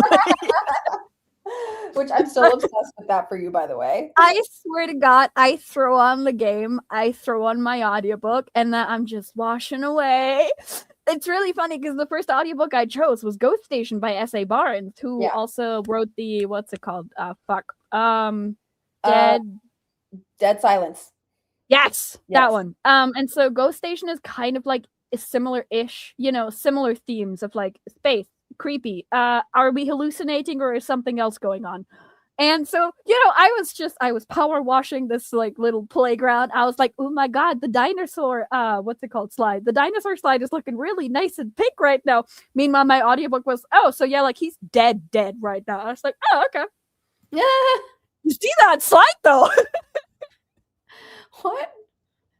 I had fun. What did you read? How? Okay. Cool. Well, I just want to finish my second book. That's all I want to do. So as you should. Let's do another sprint because I want to.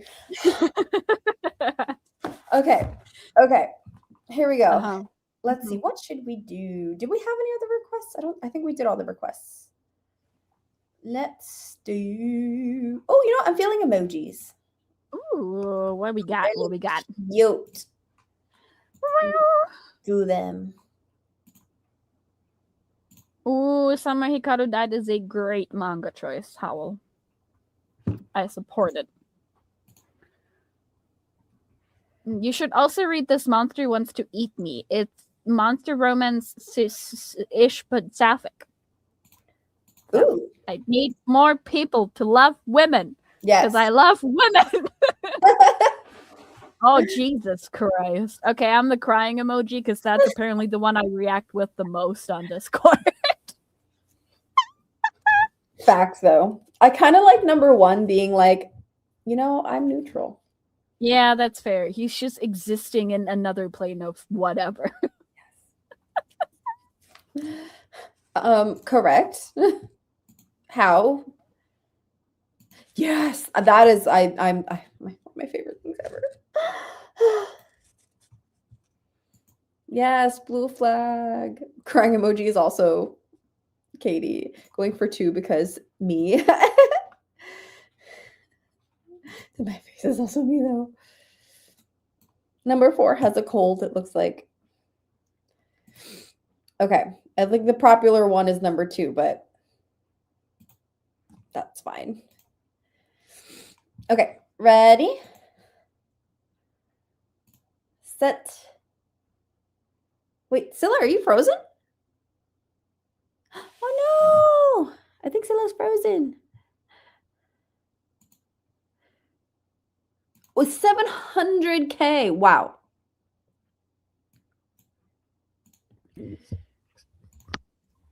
Okay, you're back. I was like, where'd you Hello. go? Going for 2. Okay. All right. I think we're ready now. Ready? Let's go. Go. They're French. Amazing. Okay.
5, 4, 3, 2, 1. I win again. Oh yeah. Look at you. Look at you. Woo. That's 2 for 2 out of how many we did today. I don't even know. We're just not gonna we're not gonna do the math on that. So Steph can remain victorious, actually. That's how we do things here. Woo! Yeah, Shannon, we did it.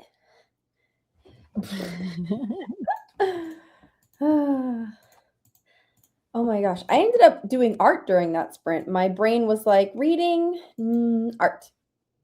Fair, honestly. It feels so good. Sometimes you just gotta do what the brain says. Yeah. Very nice, very nice. Rigged. But I had a good streak. That's okay. And that is all that matters. Hello, Betta! You see, she's everywhere. I love her. We love you. Ma'am, your people love you. Don't touch. No. Don't touch the art. No. Come here. She's like, no, mother. I must be touching. Come here. I'm gonna hug you. Touchies. No. So stinky. How'd you do? I am on page 113. And you just started. I did. Amazing. I also had to talk to a friend in between, so I could have technically probably gotten a bit further. Amazing. It's fun so far. Yay! Good job, Sam. Dinner. I love that you said gathered dinner. Yes. 10 out of 10 vibes. Makes me feel like you just ran around in your kitchen with like a little basket. Yeah. And this one and that one. Like you're hunting for berries. It was in a horror novel with context. It was hard to. Oh no. Oh, but look at you making progress. So Yes. Rouge. Well, yeah. Ma'am, what are you doing? Beerus. He's like, mother, chaos. You can't jump very far. Watch me try. I don't know what she's doing back there. I read there's something that's really funny about the second Death of Locke. This is no spoilers. So people were really upset with the book for a hot minute because so we've had a bunch of queer lady knights coming out last year because this also came out last year, right? Mm-hmm. And people saw the cover for the second Death of Locke and heard female knight, which is true. Gray is a knight, and she is our main character. And for some reason, they were like, oh my god, it's got to be sapphic, which is ironic because there's not that many sapphic books coming out, guys. Let's not kid ourselves here. Mm-hmm. And the book is very obvious that it's not. Let me see if I can find the blurb here. Okay, so I'm going to read you the first 2 sentences of the blurb, okay? Mm-hmm. You'll spot where you will realize that it's not sapphic, okay? Mm-hmm. Gray Flynn has dedicated her life to her mage, Kier. She will be his blade on the battlefield. Mm. The second sentence is not even done yet. Mm-hmm. So, like, It's people already were waiting. really upset because for some reason they were like, oh my god, especially because Illumicrate, when they put books out, they give you like a tiny little like sample of what's happening here, which usually includes like what kind of representation the book has, right? Mm-hmm. And for this one, they said something along the lines of like there's a queer cast overall, right? But main male/female relationship, which is true. And for some reason, people were really upset about this because they were like, okay, but like it's not sapphic, and I'm like, no one promised you sapphic, brothers. Yeah. I'm not sure where we got this from. And the thing is, the book is very queer. Like the 2 main characters, Gray and Kier, are both bisexual. Mm-hmm. Kier is potentially demisexual more so than bisexual. I still have to figure that one out. There's several people who use they them pronouns. There's a trans mask knight who outed himself outed himself to the reader, I should say, in the most casual way possible because Gray got her period and he was like, oh, do you need products? Mine just ended. Here you go. Love that. Love that. And the thing that upsets me whenever people get like so angry over a book like this, for reasons that are entirely their own fault, mind you, Mhm. I'm just over here like, casual queer representation is what we have been striving for decades. That's the whole point. The whole point is that you're not supposed to have a queer genre and a non-queer genre. The point is that queer people should be able to exist in whatever media and whatever genre you want to associate yourself with and you want to read about or watch or whatever. And the reason this bothers me is because I'm over here like, this is the goal, actually. Like, you don't have to like it, okay? And I'm saying this with all the love in my heart. We need so many more like visibly queer couples in media because we don't have that many, and we need to get more intersectional too. That's a whole other story. But like, the point is, you cannot get angry at a book that, first of all, told you very clearly what it was gonna be about, and second of all, that has casual queer representation, which is because great. it does. Yeah, that And is. I mean, although I will agree with the masses that there's severely lacking in Sapphic representation. That's actually one of my Absolutely. goals for this year. Absolutely. Is like, help me find my lesbians, please. You want my help? I know you're something. I hear Larry. I have all of the help. Hello. Hello, Larry. So it says hi. I love just hearing him like babble in the background with like no actual way of understanding because the mic doesn't pick it up that well. It's just like, Hello. oh, I hear Larry. Yes. Hell yeah, Katie. Good job, Katie. Yeah, no, but like the thing is, there's a definitive lack in like a lot of queer representation, and specifically Sapphic as well, because it just doesn't get published that much. Hello. Okay. Just the thing, you know. Okay, sorry. Larry brought me magic cards. Yay! Ooh, fun. Look at It's my them. weekly gift. This one. Weekly spoils.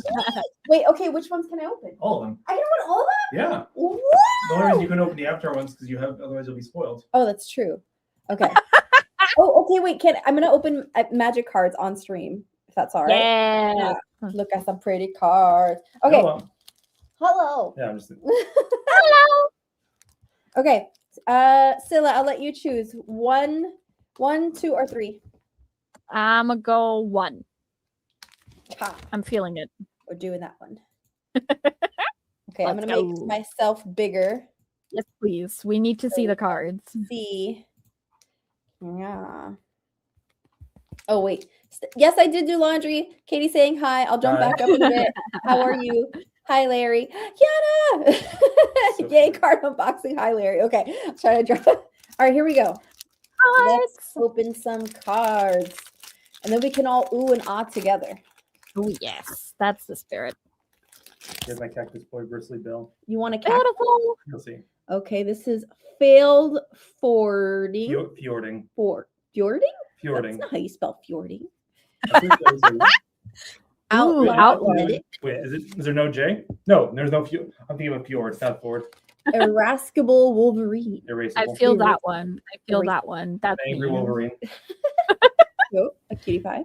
Look at her.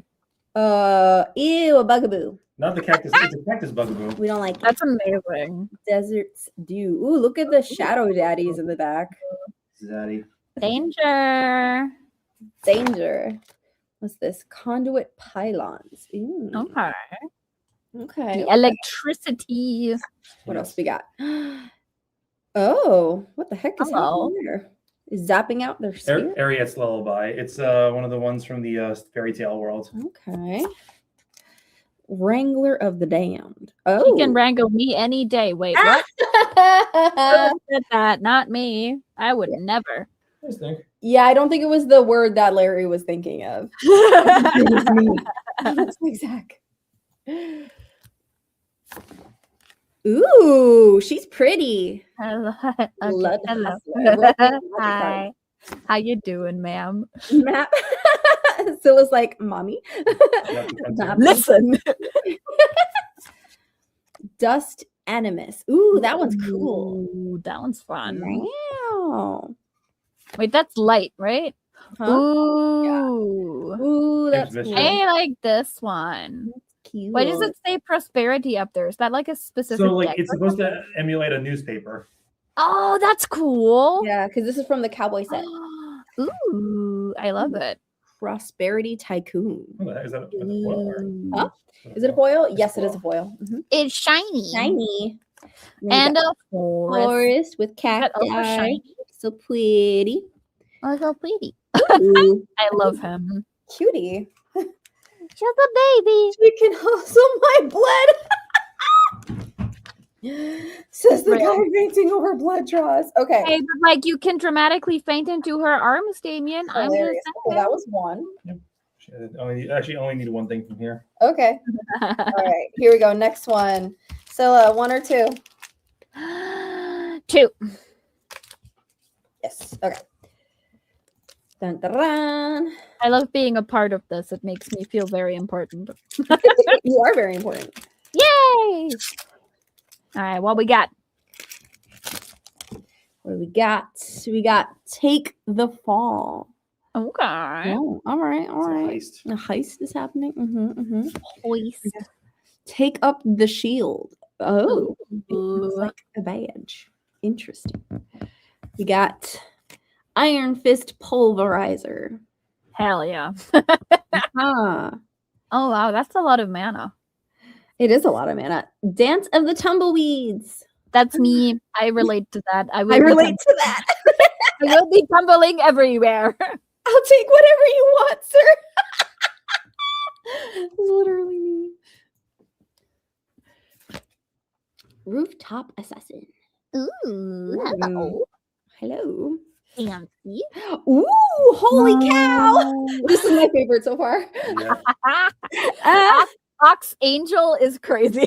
that is crazy and I love I it. saw a joke and they did it. I love it. I'm Honestly, obsessed, as they actually. should. As they should.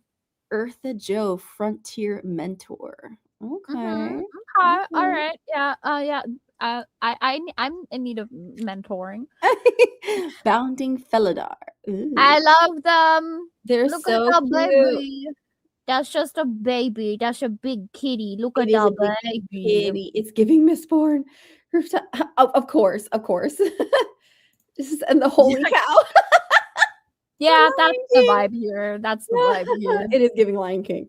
Okay. Ooh, Sheriff of Safe Passage. He's got nice pants. Look at those look at the flare up. flare. Look at the drip, Damn. sir. Oh, Becca, Splitter of Seconds. Mhm. Ooh, Okay. look at her. All right. Oh my god, look at the 3 different types of mana you need for her. That's cool. That's cool. We got Sandstorm Salvager. I think it's actually pretty good. Aw, Very cool. Very cool. All right. Next. Ooh, another like Yeah, newspaper newspaper. one. Essence capture. Cool. nice. Very cool. Very cool. We're almost done. We got ooh, Shiny. look at the pretty rock monster. Ooh. Rock monster? Love that it's only Rolling 3 normal. Bedrock. Uh-huh. Bedrock Sentinel. And then a swamp. Swam. Swamp. And then a pretty card. Amazing. Ooh, he's got a funny little hat Oh, that's the scorpion god thing. The scorpion demon with guy. a cowboy hat. That was the one I was talking about who probably looks like he's from like one of your one of the what's her name? Who? What's the monster writer who Cleo Cleo Evans? yeah, Cleo Evans. Okay. Looks like something out of a Cleo Evans book. Just I- get out of my swamp. He's getting away. Told you my ukulele is off the charts today. Okay, last one. Woohoo! Oh, and I have a mini one too. Let's go. I think it's upside down. Yeah. Okay. Ready? Here we go. What is this? Voracious Varmint. Yes, farmers. Cute. Cutie pie. That's just the baby. Is it a skunk? It's kind of like it's just a giving varmint. It's a varmint. All right, It's a baby, is what it is. baby. Another baby. Nezumi Link Breaker. Rat. Howl, it's for you. Amazing. Shit, it's Amazing. A rat. Seize the secrets. Nice. Ooh, pretty. Ooh, blue. Sterling Supplier. Birdman. Bird. Reckless Lackey. Is that a monkey? So it's a goblin from Ixalan, and the goblins Oh. from Ixalan look like monkeys. Oh. It's Mewtwo. Rats. Rats. It's a mutant liquor. You know what? Close enough. Ooh, Peerless Rope Master. Is that the person with the nice pants? It's the same. Wow. They're like from the same like kind of like group. They're all Oh. sheriffs. But like the other one was a knight. This one is a rogue. Yeah. Yeah. I can read. Honest Rusty. Ooh. Hello. You look kind of cool. I love the like cloak thingy Yeah. situation that we have here. He's an old Rustian's from he's an apothecary from Innistrad. Hell yeah. Unicorn Sharpshooter. Minotaur Rogue. Nice. Interesting. Interesting. What else? Treasure Dredger. Hell yeah. Okay. Got your half rhymes. Hellspur Brute. Another Minotaur. Look at Mhm. this. They're pretty common. They're cool. Damn, 5 mana though. Ooh, pretty. That's pretty. It's got purple cacti. I love it. I bet you'd be tripping balls if you ate those. Oh, we don't want that. I'm scared of those. Silver that's Deputy. Ooh, it's shiny. Why does it for that one only say mercenary instead of a race or something? I don't know. It's So- just a mercenary. Sometimes when they don't have like if it's like a golem or something like that, it's just like a mercenary. Oh, okay. Ooh, pretty tree. Ooh, that's Silver not. tree. That's so pretty. And then we got It's a baby. it's a baby. You got a baby. Rope Master, count me in. Amazing. 10 of 10, no notes. Hell yeah. Okay. Thank Larry, you. do you want to see my pretty book? Sure. Look. Yeah, look. Look how pretty it is. Ta-da. Oh wow. It's a I foil. know. It's shiny. It's so shiny. Ta-da. I'll save this one for later. Yeah, sure thing. Thank you. No problem. Let's see here. Huh? Okay. I was gonna say I smelled something. Probably a good time for us to go to a sprint then. Yep. Maybe this and then I'll eat. All right. I'm gonna have to start a sprint earlier than planned because one of the kitties took a big poopy. Honestly. And it needs to be taken care of. You know, I'm glad he's using it, but God. I'm like really subtle about it, Ho, but yes. So super subtle. Yay. I will. We're all magpies, aren't we?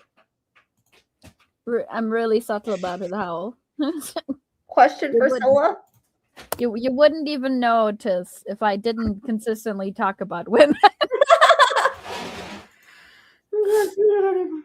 Oh, we're back. Okay. Let's oh my goodness, what did you eat? Kitty. Okay. We're gonna take care of this. Let's you know what, just for that, let's do kitties. Hell yeah. That's the spirit. That's the spirit. Women should be loved. Thank you. And I love this for you. Love Ho. for Take it you. away. Bye, Larry. I don't think he can hear you. Rouge, I love everyone. Hell yeah. Okay. She's a kitty. Kitty! Whoever the hell I'm, whoever just did. I'm gonna go with 1 because he's orange and I feel that. It's a cutie. Yes. It's a baby. Yes. I'm gonna go Everyone- Choose a kitty. number 3 because it looks like Beerus who keeps trying to come in the stream. Hell yeah. Yes. Number 4. Katie's choosing number 2. Number 4. I feel orange. Orange. Yes, Howl, join me in the orange. Okay. Ready? Woo! Let's go. Set. Go.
Oh my god! Oh my god!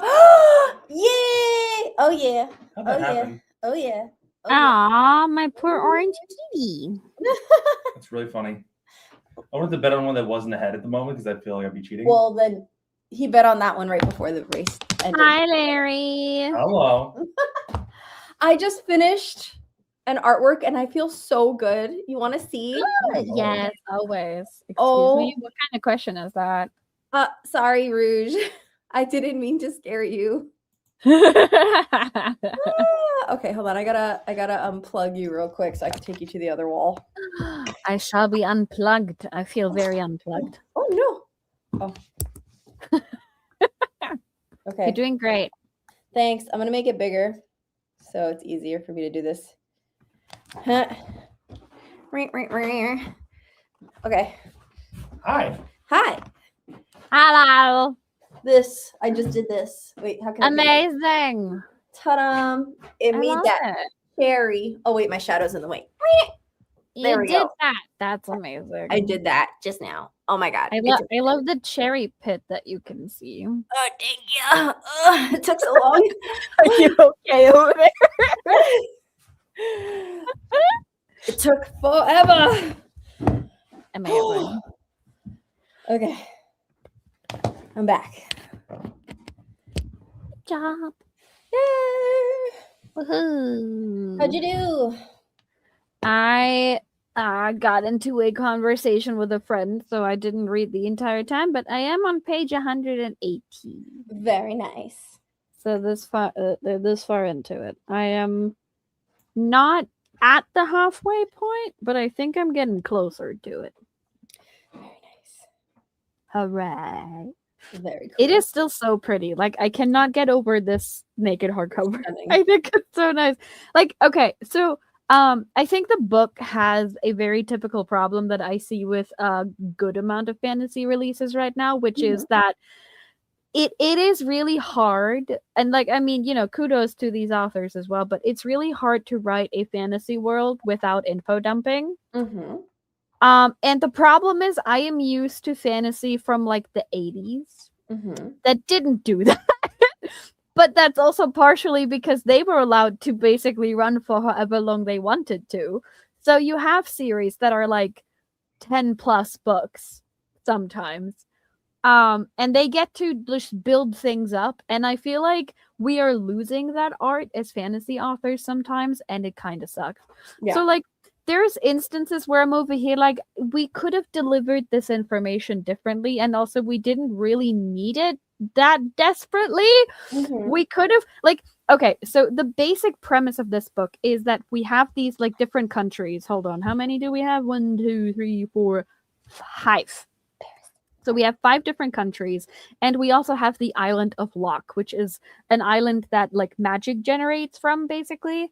And in order to use magic, you need a mage and a hand or a well, right? And the mage draws power from hello baby.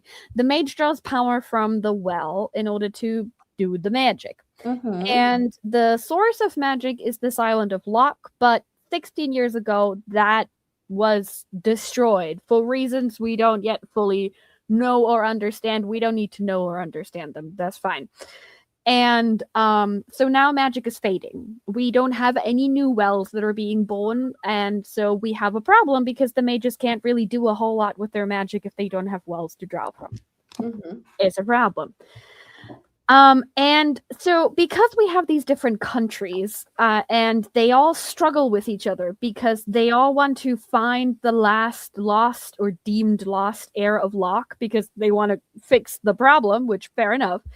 Because we have all these different countries, we have all these different factions that are veering for power, and because it's been 16 years since the Isle of Locke was destroyed, all of these conflicts have basically dug in their heels, right? Understandable. We have 16 years of conflict that we somehow need to convey a feeling of to the reader. The problem is that a lot of fantasy books that deal with any type of this kind of like history do so in segments that almost feel like history lessons. And that's not organic. Yeah. And it's I know really what you're hard to deal with because it makes you go, listen, I understand. Like in this case, I'm giving it a little bit of a pass because the two main characters, and specifically Gray, who is the POV character, they are soldiers, specifically pretty high-ranking soldiers because of how powerful they both are. So like I'm giving them a little bit of a pass because if anyone knows things about military history, it should be people higher up in the command chain. So that's cool.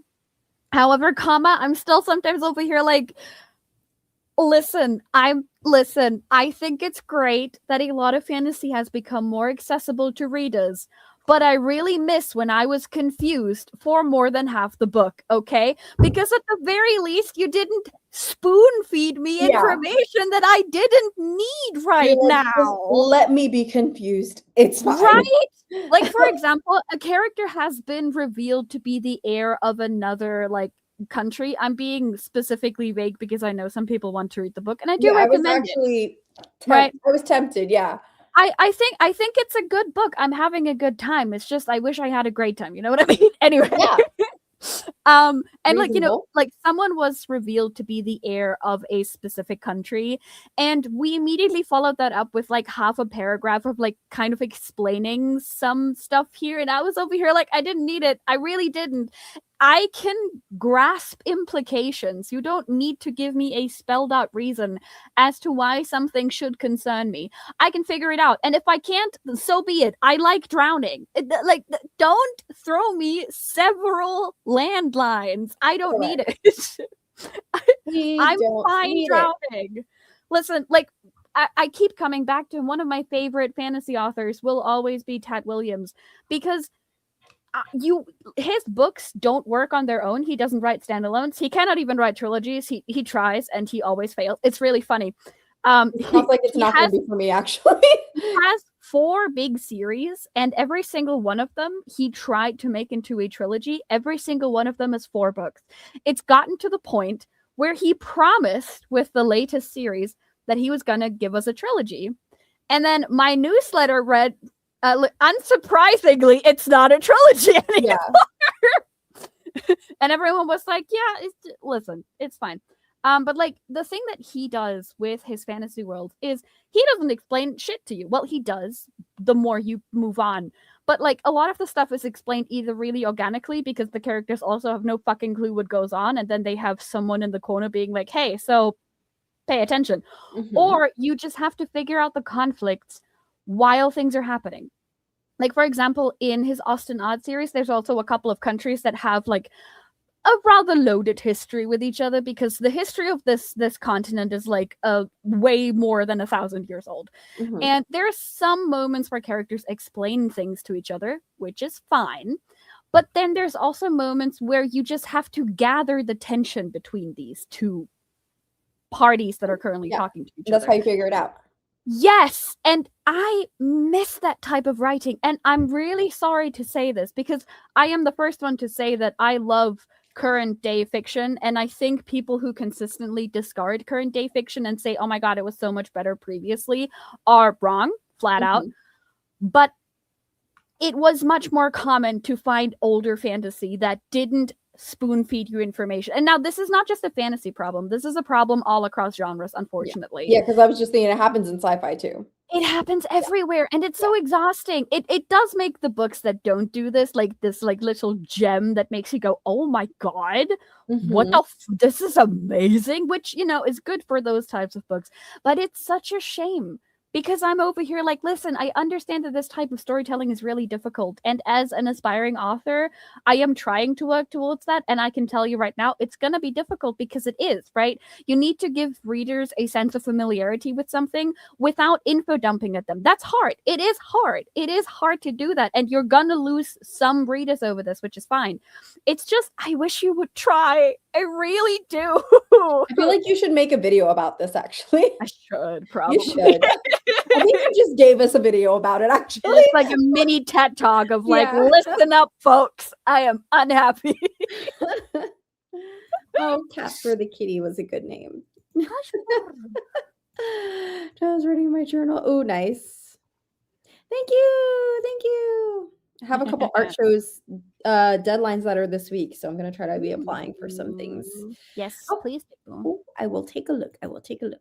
That looks. No, it was a cherry. Thank you. Hell yeah, Katie, we are proud of you. Yes, it's It's okay. always okay to rant. It's always okay. Couldn't you tell? It's even more okay because none of us know the book you're talking about, so you Yeah. can't even hurt anyone's feelings. Like, And I won't remember it anyway.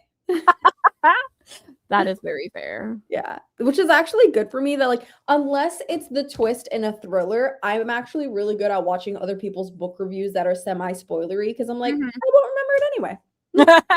You're just sitting over here like vibes and thoughts and pairs, I guess. Yeah. What? It's okay, Damien. I lost too. That's okay.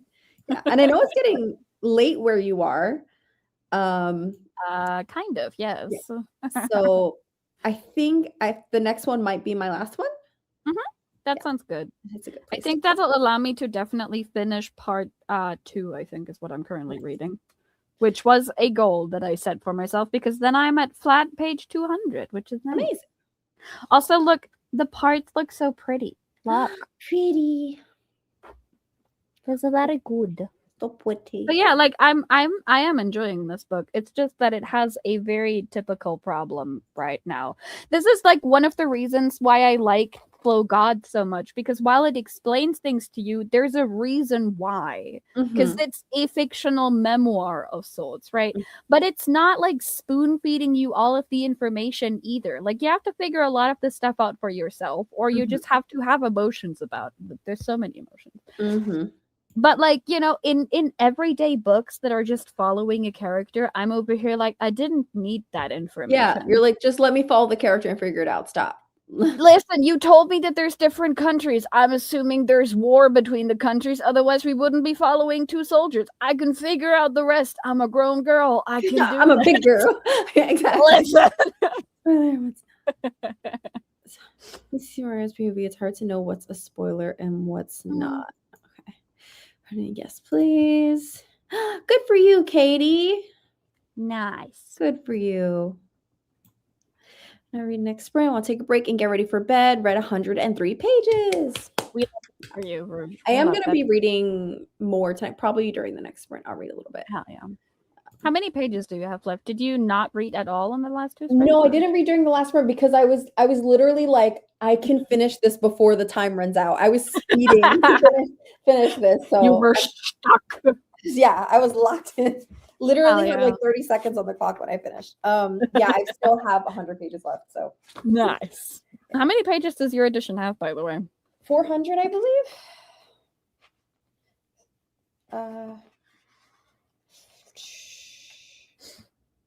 398. Nice. Yeah, because mine had 440, I think, because I think it's one of the smaller hardcovers, which I like. I like small hardcovers. They're so cute. They're so cute.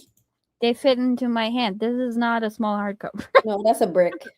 That's a big one. That's a big boy. I mean, it is one of the few Illumicrate books that comes close to scratching the 500-page mark because they usually don't go for bigger books anymore in their boxes, which is a shame because when it comes to fantasy, I like my big boys. I do.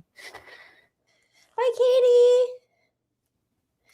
See ya. Thanks for hanging out. Bye-bye. Good job today. Also, I vote War Pigeon. Got it because I am doing pigeons for the last sprint. It is the tradition. It is the tradition. Yay. I love this for you as well. Awesome. Hooray. Oh my god, I have cookies. I forgot I have cookies. Amazing. You want to see? Wait, where did I put What kind of cookies? A lot. We have nut cookies. Ooh. Hazelnut Very cookies. nice. We have I don't think there is an English translation for this. This is a traditional kind of cookie. They're called Beetmännchen. Okay. They're basically almost entirely marzipan with 3 almonds stuck on top of them. And the almonds there's a reason for that because like really basic. The story goes that there was a baker who wanted to make a type of dessert that was representative of his 3 daughters. And so he made a cookie with 3 almonds, each one representing one of his daughters. And his name was Beetman. So that's why they're called Beetmännchen, because if you put like a shen at the end of it, Makes it it cute. means it's a cute version of it. Yeah. And then we have these. Ooh. They're really good. And then we have normal like butter type. I think I have a tree here. Ooh, a tree. And then I think yes, I also have gingerbread, and I have in my favorite cookie cutter, which is a whale. Oh, it's a whale. That Look, is it so has a little cute. eye.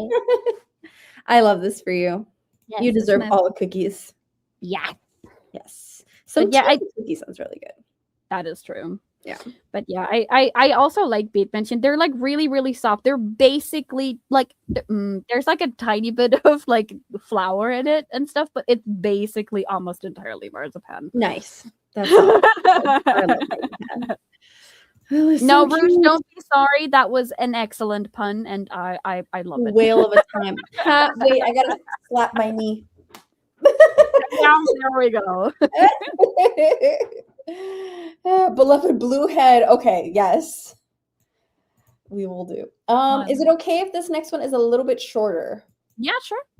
30 How long minutes? were you thinking? 30 minutes? Yeah, sure. Okay. I'm up for that. That will, in fact, allow me to finish the part, and then probably like another, I don't know how many chapters. Amazing. Who knows? Not me. Not I. Okay. Nah, I don't know anything. Oh, ma'am, you better not. She's looking. My cat is here. She's looking at the screen with the birds. Ma'am, are you Hi, baby. Hi, baby. I turn the pigeons on, and she goes, "Oh, Pigeons. that's not for you. That's not But for you. the pigeons. Oh, pigeons." The pigeons. I'm gonna go for number 1. She's Roar calling to pigeon. me. Yes. Golden pigeon. Beerus, She's please calling don't to unplug me. anything. Okay, well, I'm just I would like to be a menace. yes. My cats love the bird channel. Yes, I tried doing that before, and they tried to jump at the TV, and I was like, no more. I know. And then they make that little noise like goodness. Okay, Sam's going for number 3. I think I'm gonna go number 4.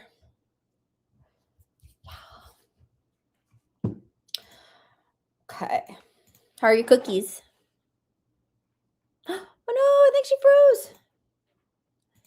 No, Scylla, come back. My beautiful blue head better win. Okay, I'll give it like a few seconds for Scylla to come back, hopefully, before I press start. Oh, there she is. Can you hear us? Can't hear you. Oh, I think she's frozen again. Not pigeon pie. Poor pigeon.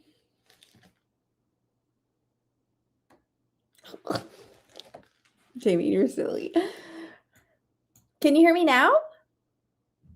Yes. Okay. She says with a mouthful of cookie. I Yes. love it. Look, you gotta see. Look, do you see how? Look, Ooh, squish, squishy. squish. Squish. Yes. They're so good. I'll try and see if I can find a recipe for. Hell yeah. Your Your hair is everywhere, ma'am. Okay, here we go. Ready, set, go.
Oh, more pigeon. I didn't even notice. Hell yes. Yeah. Go Woohoo! pigeon. Go pigeon. I'll tell Katie that they won. Hell yeah, that's the spirit. Oh man, things are crazy right now. Yeah, I told you. I told you. Uh-huh. I was close. Oh my gosh. I'm definitely gonna keep reading when I go lay down in bed later. It's so wild. It's so Now wild. now you gotta finish. Now you Yeah, gotta finish. now I gotta finish. I'm like, what's happening? You've gotten to the point of no return. Yeah, It is really great. Like I said, the book just keeps you guessing. yeah. And then when things happen, you're like, damn, that's fucking crazy. What the Yes. fuck? Crazy. It's crazy. Honestly, I feel like if you enjoyed this, you would really enjoy I Was a Teenage Slasher. Yeah, I'm really excited to continue reading his biography because Yeah. like this man, okay, So good. pop off, man. Like I started with The Only Good Indians. Mm-hmm. And the thing I really liked about this book is it's one of those horror books that like genuinely makes you terrified. Mm-hmm. Because the way that he described Elk Woman standing on the foot of that one man's bed, no. Yeah, it That was was great. the thing about horror books versus horror movies is they feel really different, right? Because different medium and they can do various different things. But like this book felt as close to a horror movie as you can possibly get without having pictures. Mm-hmm. I will say, if you want more of that, I recommend Incidents Around the House. That one is actually being turned into a movie. And I was like, this was written to be a movie. The visuals are so good. Let me see. Incidents Around. Ooh, by Josh Mallerman. Yeah, it's Ooh, I like that cover. Swoop. Yeah, it's the same person who wrote Bird Box. Oh, I've seen the movie to that one. Mhm. I heard that the movie has like a really different ending than the book. I couldn't tell you think- because I haven't read the book. I didn't read the book. I did see the movie. So I liked the movie. I find it so funny because I know that a lot of people made like fun of the concept, and I was just over here like, I mean, wouldn't you find it terrifying when you're not allowed to look at the monster? Hello. horrifying. There's this one. Okay, I don't know. Have you read any T. Kingfisher? I've not. That's on my list of authors to get to this year. Okay, so very different vibes because like the thing about T. Kingfisher is like she does a lot of humorous work, which is really fun, right? But she also has a couple of horror work. And one of them, the twisted ones, my favorite of the bunch, I recommend you don't start with that one actually. Okay. Simply because it is the scariest of the bunch. And I think it's better to start off with one of her like somewhat more humorous ones just to get a feel for what kind of authorial voice she has because her authorial voice is really, really strong and it's basically present in all of her works. Mm-hmm. And I personally think The Twisted Ones is the best horror work that she's ever written. Okay. But the basic premise of it is that the monsters as a concept can find you when you think about them. You're not Ooh. allowed to think. If you think it's coming to get me, then it knows where you are. So you really desperately have to not think That's about the hard. fact that there is a monster here. And the really cool thing is the book is told from first person perspective. And the Ooh. way that she manages to both make you feel terrified because the narrator is like, there's a monster, there's a fucking monster, to then immediately interrupt herself and go, there's no monster, there has never been a monster. I'm gonna think about a silly fucking children's rhyme because I don't want to die. And I couldn't possibly die because there is nothing here.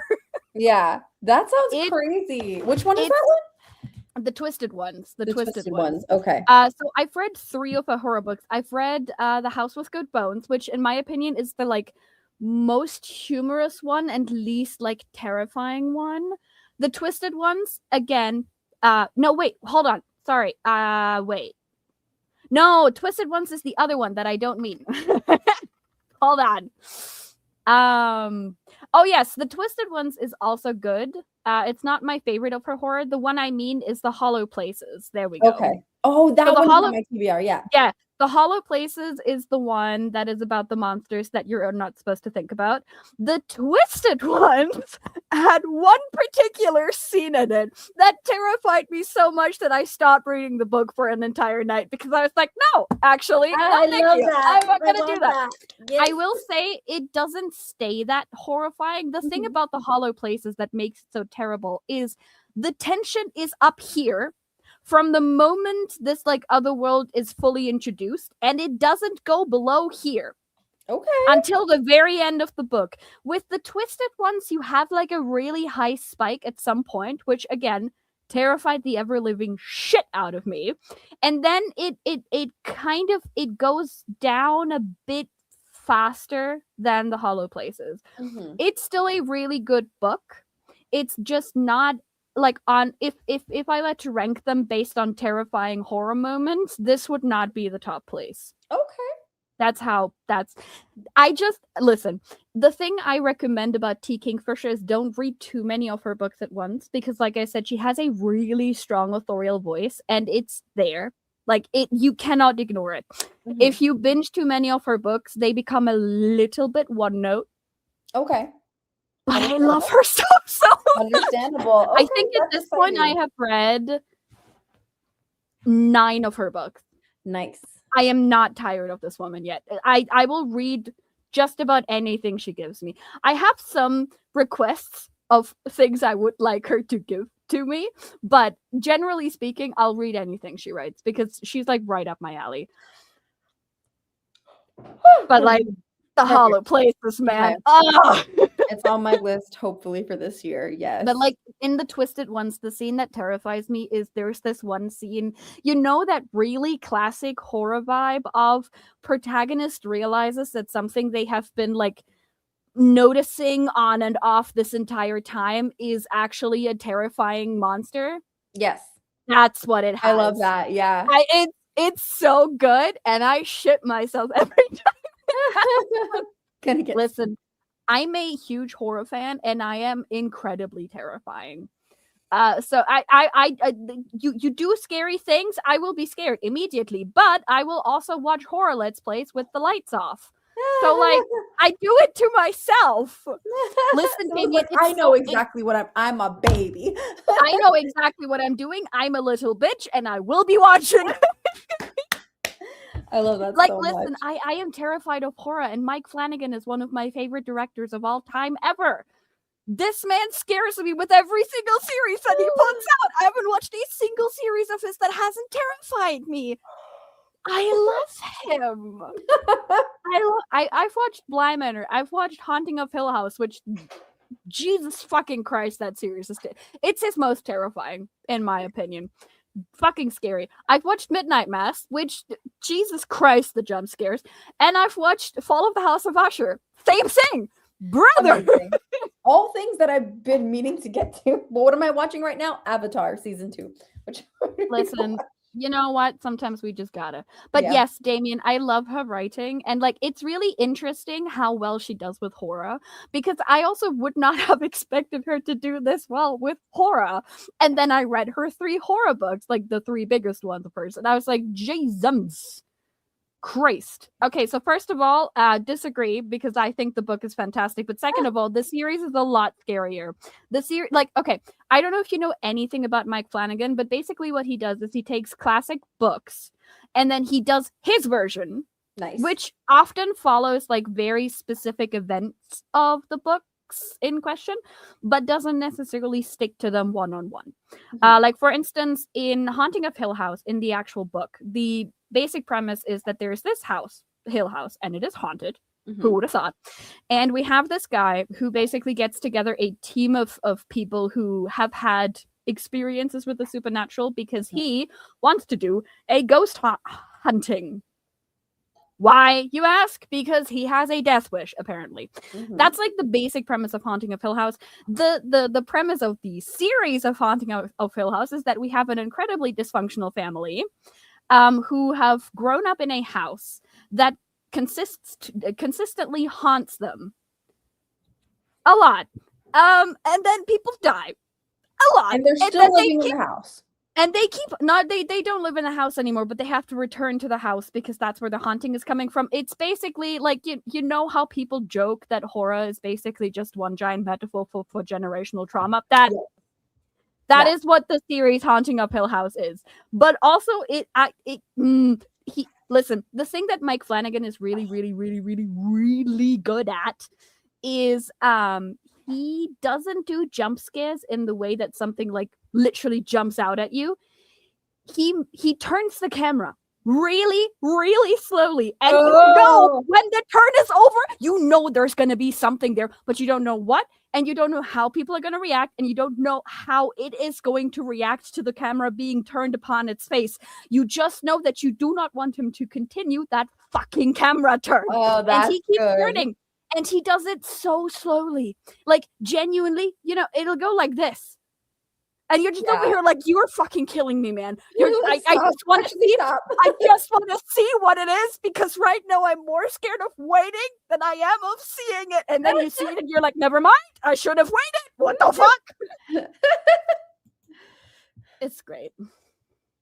But that's why I love the classics, because sometimes I also get really tired of dialogue basically being like, oh my god, you fucking bitch. Like, no. Let's talk like sophisticated people. I love classics. Classics are fun. I love that for you. But yes, if you start the T King for Sure journey, I would like to be a front seat. Amazing. Tell me. I don't know when that will happen.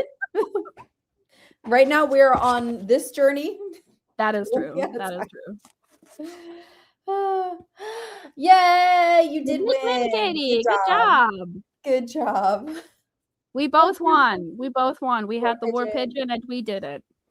And I think but also Steph, feel free to let me know when you want to do a booktube. Yes, I will let you know. I gotta get my hands on it. I have like no idea how this is gonna. I don't even know why this is technically a series. I have no idea where we're gonna go from this, and I'm excited. Yeah, me too. And I feel like it needs to be sooner rather than later for me. Yeah. So I'll let you know. For me too, because I feel like otherwise I'm gonna forget so many things. Yeah, and this is the kind of thing where I feel like we need to have fresh information. I feel like the thing about this series in particular, as well as like at least with the first book, I was really just along for the ride. I'm not gonna lie to you, I lost the like plot a few times, and I was just like, you know what? I'm just gonna trust Mr. Jones to keep us on some sort of path. Something is gonna we're gonna end up somewhere. Like it kept introducing characters that I was like, I feel like I was supposed to know that character. I don't, but that's okay. Yeah, I was just like, keep going. It'll be fine, probably. They might not survive anyway, so who cares? Literally, though. It's this thing of like, this is a slasher, so like I don't even need to remember 90% of the people in it because they're not gonna make it. They're gonna get whatever. You're welcome, guys. That was our last sprint for the day, so we're actually I've been going for 8.5 hours. So yeah, I think I've been here present for like 6 of them. A good 3/4 of it, I think. Yeah. I think 6 hours is pretty much it, I think. Yeah. Okay, everybody. Thanks for hanging out with us, and enjoy the rest of your day wherever you are. Bye, y'all. See ya. Bye.